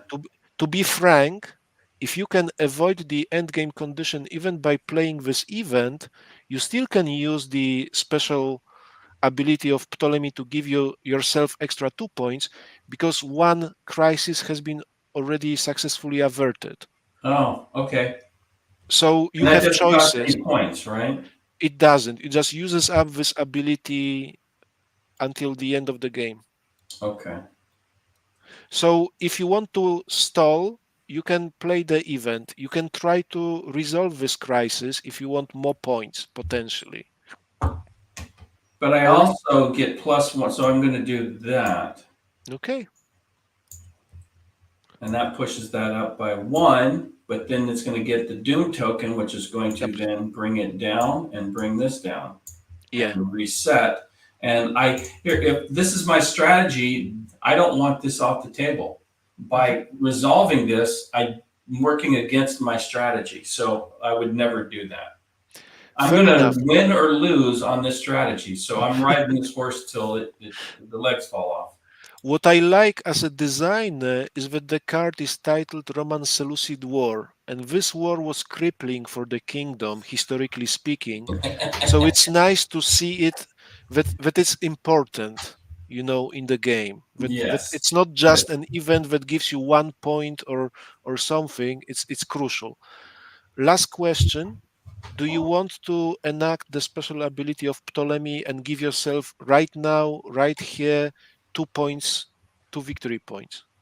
I don't see why I wouldn't. Then Right let's now, I'm go going to for get it. 1 for doing this already, Yes, yes. right? So that's going to move me up I 1. I did Oh, I you did already did it. move you Okay. for the event. We Okay. right now we were tied. If you want to use the special ability, you get 2 points extra, and I didn't know if you want to do this or not. No, there's no need to do it if I don't need it right now. Fair enough. Meaning Fair because enough. you might steal it from me, right? Or whatever. So at this point, I'm not going to do it. I can try. Yes. Yeah. Well, no, but what I'm saying is if I don't have to do it, it doesn't win the game for me. It gives me an option to do later. It doesn't cost me any points. But once I commit it, it's done. I have no more options there, Yeah. right? Yeah. Because again, that one, if I use this ability, the next courtier that's going to come up is going to be the one that allows you to steal all the glory, and you'll get it and steal all that glory. So I don't even want to make that an option yet. That's my thinking. So I'm drawing the next card. It's not a crisis, but it's a 3-pointer. 3-pointers are nice because I can work with that. And the answer, I suppose, would be. Let me think for a moment. We still have some time, but I may need to brush it. I'm using this 3 points. I'm not adding the Hannibal to our game, so he will not be used in our game right Okay. now. But those 3 points will be spent on bringing the 2 points for Minio, or Okay. persuading Minio, and 1 point to neutralizing your Heliodorus. Okay. So effectively, you lose 1 point right now. I Mhm. will use the special ability of Minio. Your card is blocking this, but his ability is about increasing one type of resource by 2. Okay. So the resource that I'm going to bring up is the red resource from 1 to 3. Okay. My points remain as they were. I just took out 1 point and brushed up the resource track. Okay. Back to you. And Doom token on the Roman Seleucid War. Oh, there is something underneath. Put it there, no worries. The sequence doesn't really matter. You still need to draw your 4th regular event card. And if it is a crisis, discard it. Oh, I would rather that be on the board. blame the person who shuffled the deck. What would be nice? Okay, so here's a suggestion. When something like this comes up, I can either replace or discard. Just a thought. Yeah, I will take a note of this, but I suppose that the implication would be that choice of the crisis may make your game a little easier, but it also may mean that we enforce this playing for the bankruptcy approach. Exactly. Because that is a permanent that plays into my strategy. Crisis. Just taking a note, and feel free to make decisions. I'm just I'm just looking. taking notes. So here's what's going to happen. I'm going to put a doom token. You're going to then be forced to resolve this, or it goes negative. Or yeah. So, and even if, and you're going to need 4 successes. So,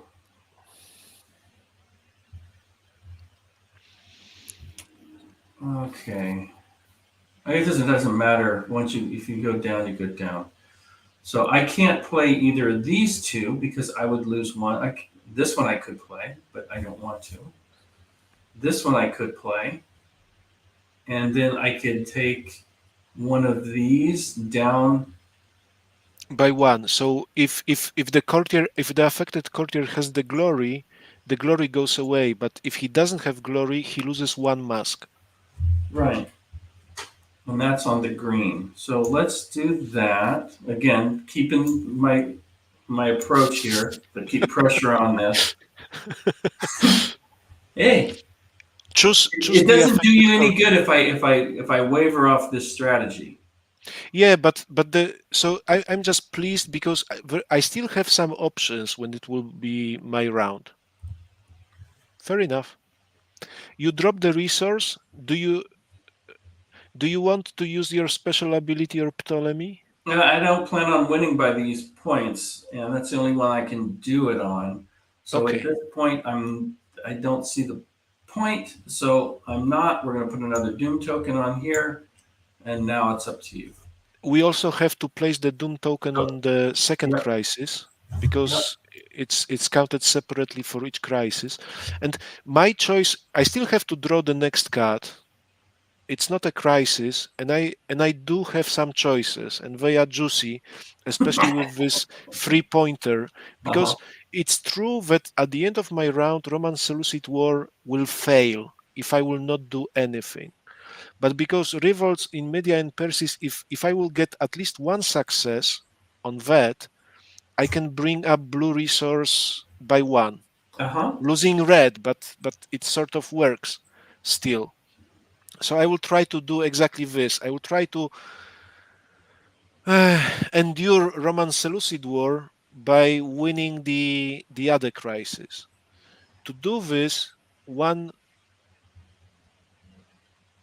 way is to use those 3 points. Okay. And I am just thinking about what do I have and where. I think I will be using 2 points from the card, and I will indicate the Achaeus to try to resolve the revolts. So this would be 2 from the skill of Achaeus, 2 from the thing. I cannot use green resource because it would push us into the bankruptcy. But before I will make this roll, that once again will make or break this particular playthrough, I still have 1 point from the card, and just hoping for the best, I'm preparing the assassination.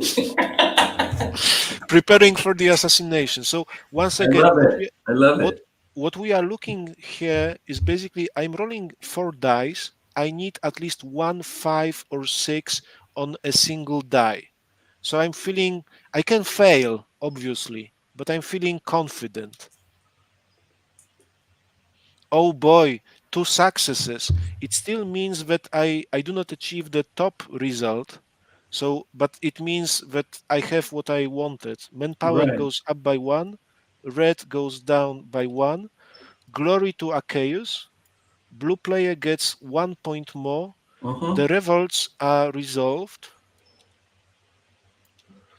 And I do not have a special ability to be used right now, so the Doom token, the Roman Seleucid War fails. Blue and red resource goes down by 1, and the Doom is reset.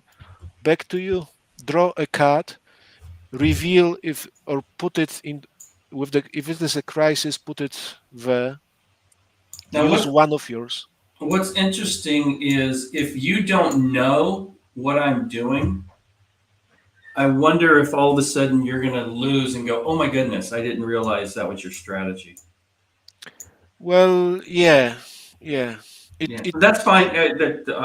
I don't care if I win or lose this. I'm just trying to make this happen so we can It's also actually test what we talked about. It's also the feature of the card-driven games that because of the cards, even knowing the deck gives you the knowledge of what is possible, what you can expect.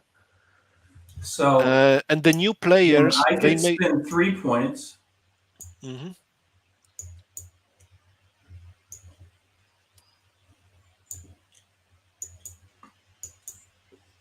And do that. Just be careful, because if you are using the points, Yeah. you are actually not removing the glory tokens. They are still assigned to the courtier. Oh. But you removed mine, and you removed one mask for 2 points.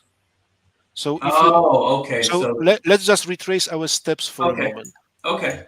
If this is the situation, and you want to neutralize Arceus, this costs you 1 mask because he has glory, costs you 2 points.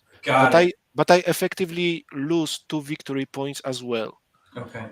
I still would have Heliodorus, but you can neutralize him with 3rd point from your card, and suddenly I have only 2 points, 1, 2. If this is what you want to do, you can. Or I could.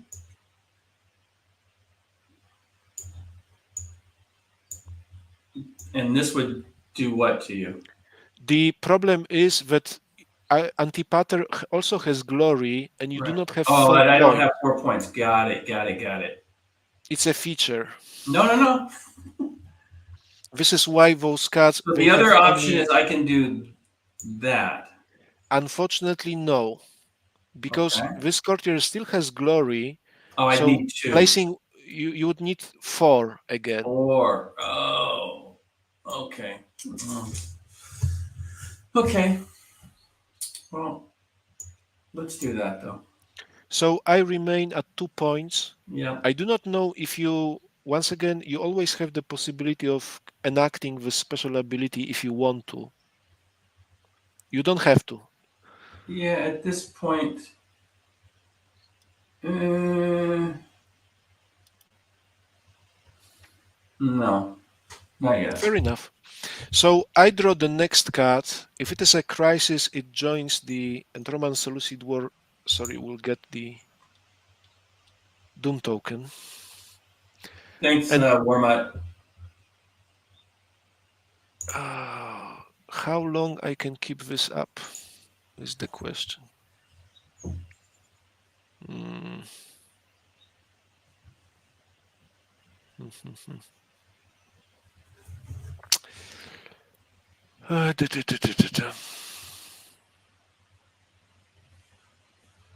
Well,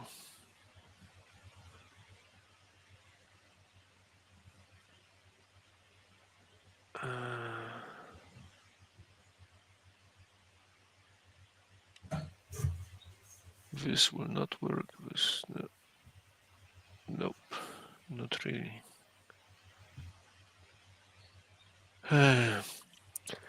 This will not help in the long term, but let's go for this. I'm playing 2 points to get control of Kephalon, and I'm using his special ability to give him a glory point, and then give a glory point to the courtier that is not controlled by me.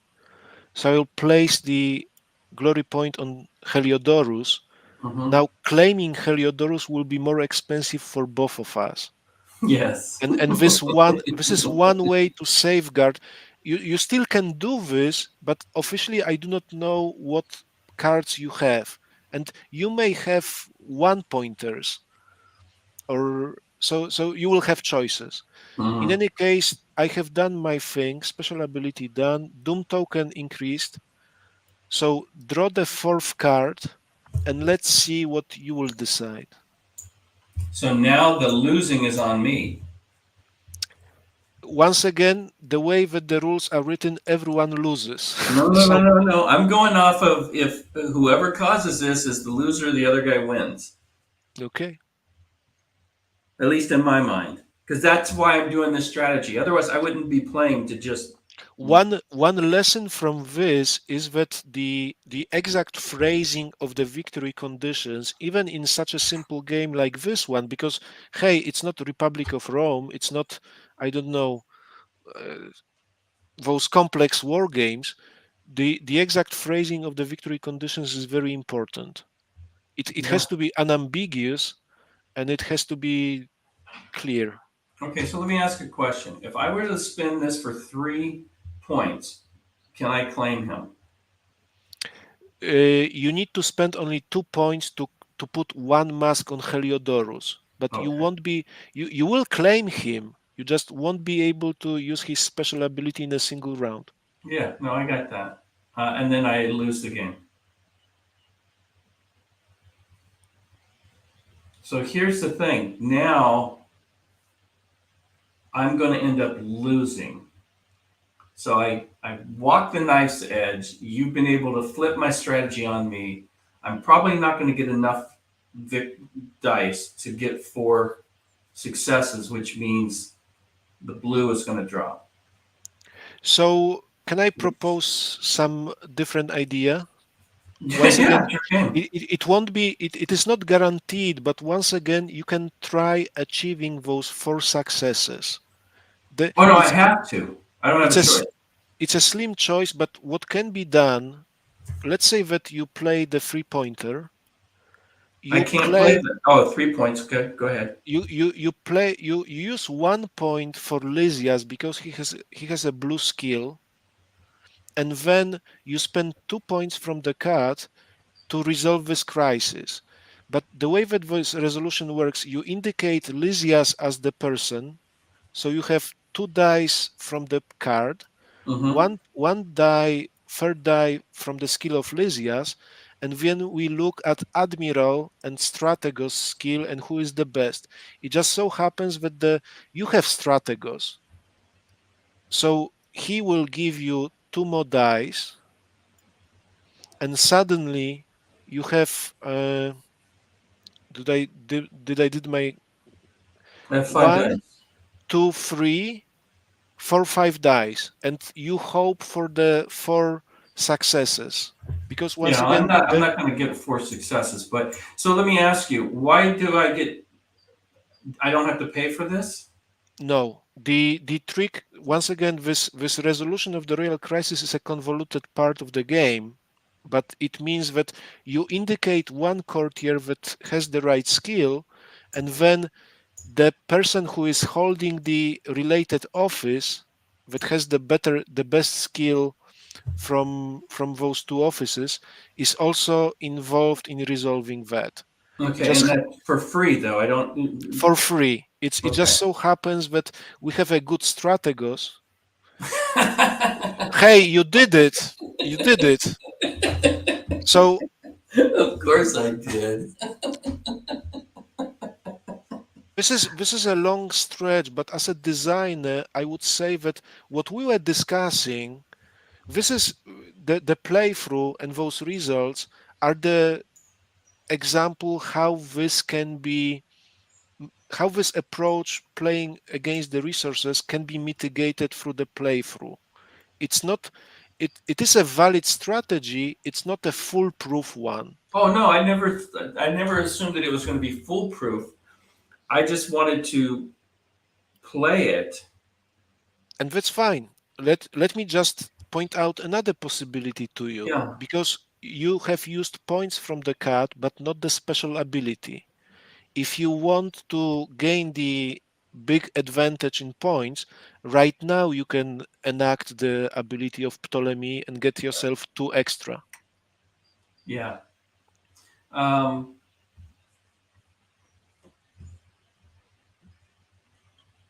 I'm still going to hold off on that. No, Only no because problem.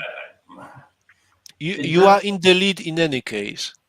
it's just my strategy still hasn't changed here. Yes, I got this. This is a tiebreaker, but other than that, it has no value to me. It just Mhm. took off my machine that was constantly going. So now I True. have nothing that's going to automatically take this down. That's what this was doing. Yeah, So yeah. in I'd be either going to lose the game or lose my pressure. So now the Mhm. pressure is relieved. I want to have another um, bad card up here to put my strategy back into effect, because now that it's not. So now I have to analyze this and go, okay, I tried. You hit 3 out of 3, which was unlikely, but you did it. And I got 4 out of 5, which was unlikely, but I did it. And Yes. now I've made 2 attempts at something that should have ended the game, but didn't, which is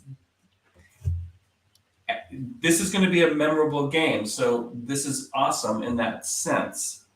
Um, and now it's given me an opportunity to go, well, okay, I'm going to go ahead and do this. And If how you do I change and go if for you the victory want. points? Yeah. Because how much deeper are we into the game now? So when the last card will be drawn from the event deck, whoever draws this card has won one round. He does something in this round, and then we check the standing on the scoring board. Right. But what I'm saying is we've gone through probably half the deck. Well, more than that, yeah. Yeah. Because So there now were this might be 31. that I forced you into playing defensively, although it nearly cost me. Now I've got a 1, 2, 3 point lead. Maybe I pivot and try to push for more victory points at this point. So, Maybe okay. it will be enough. Yeah. Yeah, we'll see. Okay, it goes to you. So drawing the 4th card, is it a crisis? It's not a crisis. See? You're screwing up my plans. So, well, there's still maybe some crisis hidden there at the Maybe. bottom, so we just do not know. No. What I will go for, I suppose, will be using 2 points to claim one of those prestigious courtiers, and I will just go for Arceus. So 2 points spent. I have no special abilities to use, but I'm just chasing you on the scoring board. Over to you. It's not a crisis.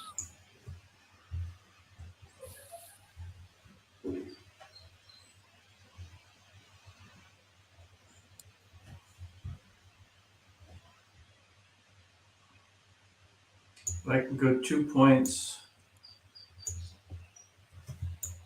Big with 1 mask, but it's valid. 2 points more for you.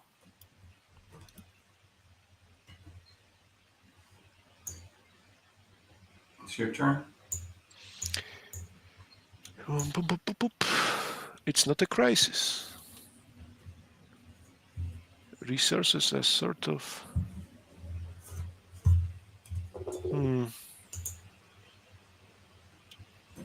I'm looking at my options.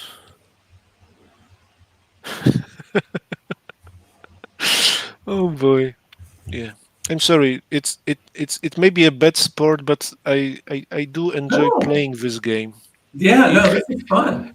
Having designers say things like this may be counterproductive. I would certainly be happy if other people would also enjoy playing this game. In any case, I'm playing this card for the event, so green resource goes down by 1, Thank you. but You're but the helping my green plan. but the green skill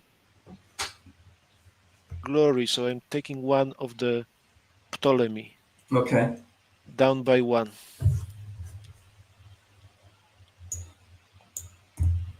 Ah, It must be somewhere, right? I don't know. I don't know what's in there. You do.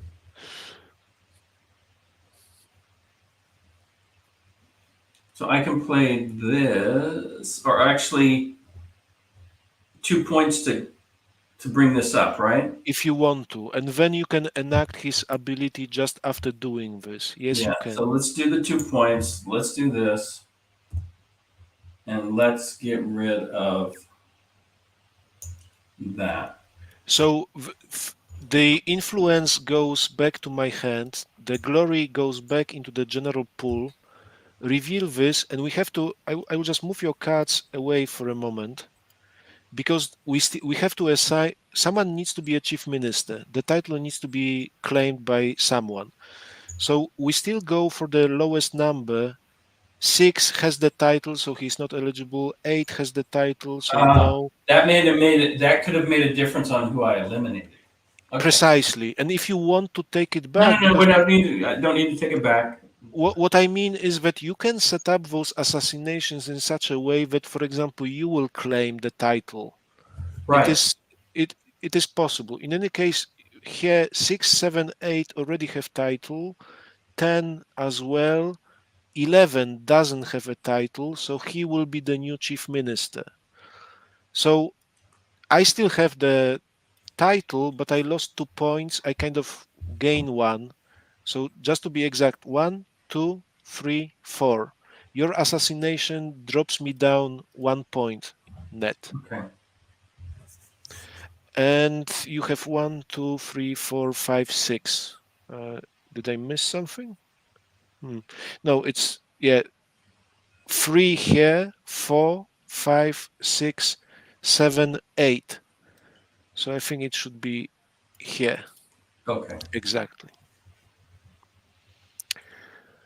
And slowly we can also see, welcome the newcomers, but slowly we also can see that there is this advantage between us in points that I may be not able to close off Hi, Walkabout. quickly. Drawing the next card, it's not a crisis. And now it's a kind of attrition thing going on here. Because what I can do is use the 2-pointer to take away Lysias from you and 2 points down for the red player. Okay. Over to you.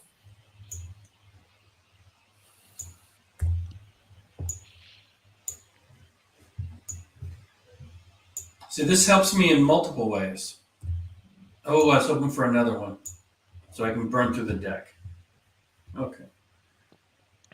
So I can play this. I'm just going to do that, and I can take that off. Preferably from one of mine rather that's than not neutral. yours. Okay, blue. Here. The blue ones. There we go. Okay. And the Doom token goes onto this, but I draw the last card, so basically I have to do this in one last thing. And this is the most powerful card in the deck comes as the last one. So let's try for the old switcheroo, right? In the nick of time. If I play this as a event, I can remove a courtier, just like ability of Heliodorus. Okay. So guess what happens to Ptolemy? Yeah, gone, and I lose 3 points. And 4 points because title will be probably reassigned. And it won't get to you. So you're going to end up winning on the last card. I love it. So red player goes down by 4 points. Right now you have 1, 2, and I have 1, 2, 3. And this is how this game plays. I must say that I know that we talked a lot, and I do not know if you measured the time of our game. But it can be. I don't think that it was longer than an hour. Oh no! Our game. It was under an hour. And I want to say that this volatility or those shifts that the people have seen during this game, they have been a feature of this design from the get-go. No, that was kind of cool. It came up at the very end and you snatched the victory multiple So times from me. Jeez. I was lucky. I was lucky in this way that even though it is a valid strategy to force the loss upon the opponent, right? Yeah. Just by manipulating the crisis, using those royal crises, and manipulating the resources, but it still is possible. Statisticians among us can calculate what were the chances to successfully resolve those two crises that we did. They weren't high. Honestly, it was just like you said. It was far more likely when one of those crises would fail, and if I would fail, it would be the end game. If your attempt would fail, it would be the end game. Yep. So yeah, but this is how this game plays. You know what I like is that we got to try to do that.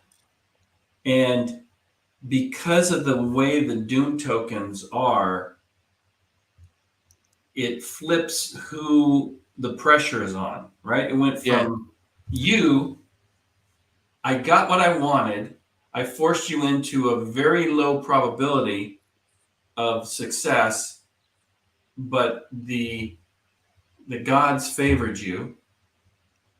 or And then something. that flipped onto me, and I got lucky as well, hitting 4 out of 5. That may have been lower odds. I don't know because I had to have 4, not 3. But and then you end up winning it in the end. So this game packs a lot of back and forth, a lot of drama. If I understood some of the strategies more, I might have made better choices, depending on when I made the play. But for the most part, I liked it. Yeah, there were 2 opportunities to end the game through the market that probably 10 out of 11 times or whatever is going to end the game. And so I'd have to play this about 15 or 20 times to get a sense of how frequently that is. And that Yeah. might be an unacceptable level that the game turns into making a dice roll to win or lose, as opposed to the manipulation of the courtiers. So if I play test this again, I'm going to continue on that market strategy just to see how frequently it comes up. And I must say, we played a two-player game, but if you can imagine this game played with 3 players or 4 players that can use the same approach or different, it changes the balance between the players. Well, So there's a different outcome there, though. Okay, so here's the thing: in a 2-player game, if you lose, I win.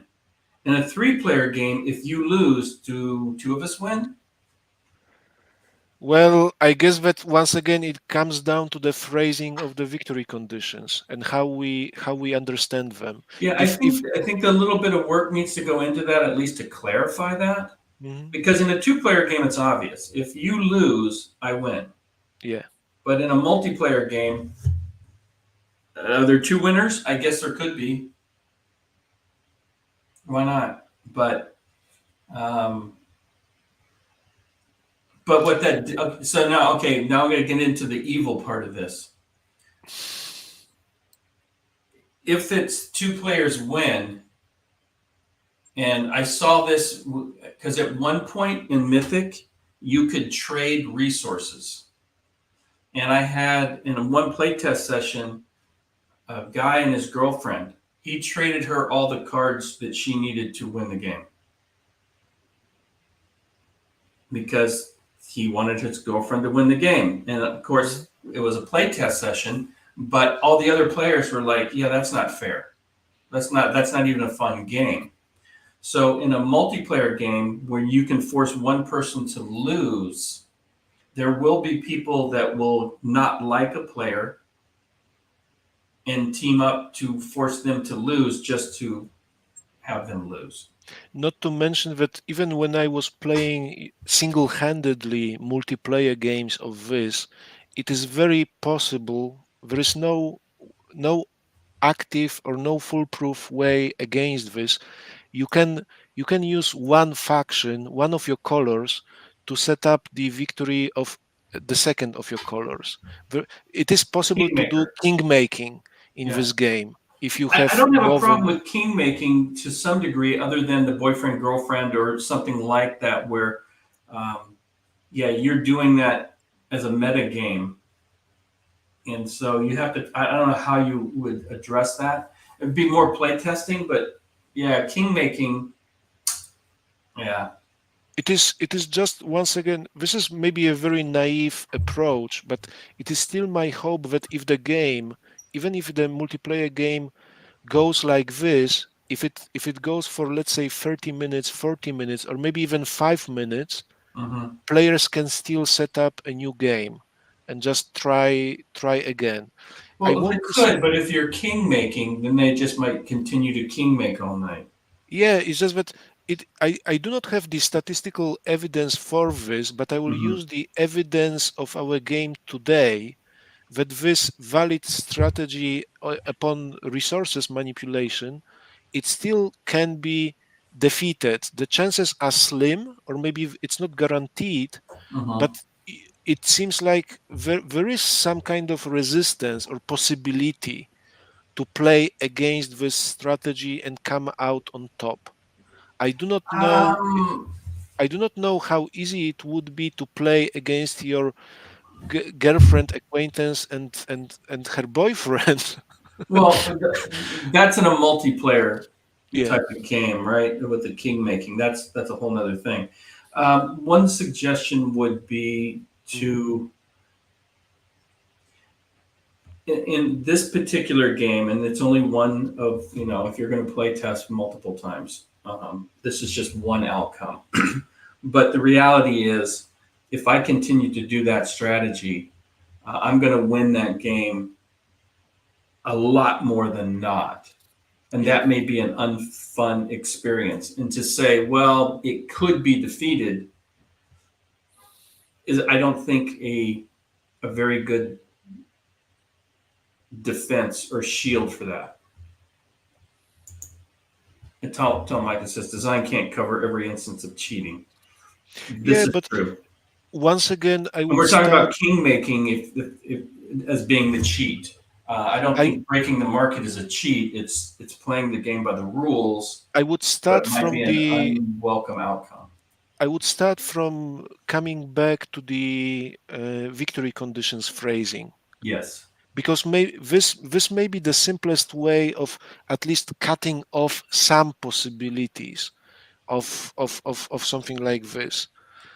It may not eliminate everything, but it may trim down some of those avenues. Well, if you were, so I like to make incremental changes unless something is completely obvious, like, hey, remove the dice from the game. Okay. Hmm. There's no incremental way of doing that. You either do it or you don't. Um, but you have you have a very, a great success and a minor success on these um, Crisis cards. crisis. Maybe a great success moves the market in two areas a plus, and a minor only moves one area a plus, but there is no negative. So it's a very minor change, Yeah. but there were conditions where even if you had a minor success, you would have lost the game. So by just taking those negatives off and just having a minor success be a one market positive shift, you're already going to minimize that strategy, because the fact is you only need one or two successes and you still don't Yeah. lose the game. You go back to the two instances we had, you Hmm. needed three successes. Well, if you had one success, but there were no negative, you wouldn't have lost. And so you completely eliminate that by just making one minor change to your cards, and that is remove the negative market effect off of a minor success. To be very exact, but this is just nitpicking. The I would not. I still would have statistical chance of failing the roll on each die. Oh yeah, no, But no, but it's not a but guarantee. but the chance would be far. It certainly would change the approach of players like you today, because this would be less viable. Yes. Yeah, and I'm saying it's a minor change, right? Yes, reword the victory conditions, but if all you did was take the negative off the market for a success, Hmm. and you only Yeah. have one market positive as opposed to two, then again, I 1 in 3, a 33% chance. Um, well, that's not. I'm not going to do the math because I'm going to get it wrong. Probabilities are lesser, to Well, say the you're least. rolling 3 dice that each one of them has a 33% chance of success, right? Yeah. As opposed to rolling 3 dice that have all of them have to have that 33% chance, which is exponential, maybe not exponentially, let me be careful of my wording, is a lot less Less likely. probable. And so my point is just by removing the negative, and again, it may not be a complete solution, but it's a step in that direction that says that now becomes a lot less viable, but it's still maybe an approach that somebody might want to take. And the fact that that can flip in a two-player game can come back on me because I almost got burned by my own strategy. So anyway, we're getting close to 3 hours. We made it. We everyone I didn't expect 3 survived. hours today, but I really enjoyed doing a deep dive, talking theory, and getting to play a game. So, dude, thank you so much for that. My pleasure. And I'm taking out several, well, maybe not full page of notes, but Good. half a letter size of notes. Well, and everybody who showed up and watched today and had comments, thank you so much. As always, we appreciate the fact that you're watching and contributing to what we're doing here. And hopefully, Ryszard, this is going to have been helpful, at least in shaping the game. And your co-designer maybe gets a chance to watch this, and you can always check it out and I see will how this send kind him of a plays link out. because once again the food for thought is here in today's session. Yeah. I do not know what exactly changes we will be making, but Oh, no, you got to something think about it and digest it for sure. something will, yeah, something we will have to think about it, certainly. Alrighty, guys. Again, thank you for showing up. We're going to go ahead and close down this week's edition of the Playtesters. Next week on Postcards from the Front, we will have David Thompson, and I'd like to play his game the following weekend. We'll see how the schedule works out. And until then, I will talk to you later, and goodbye for now.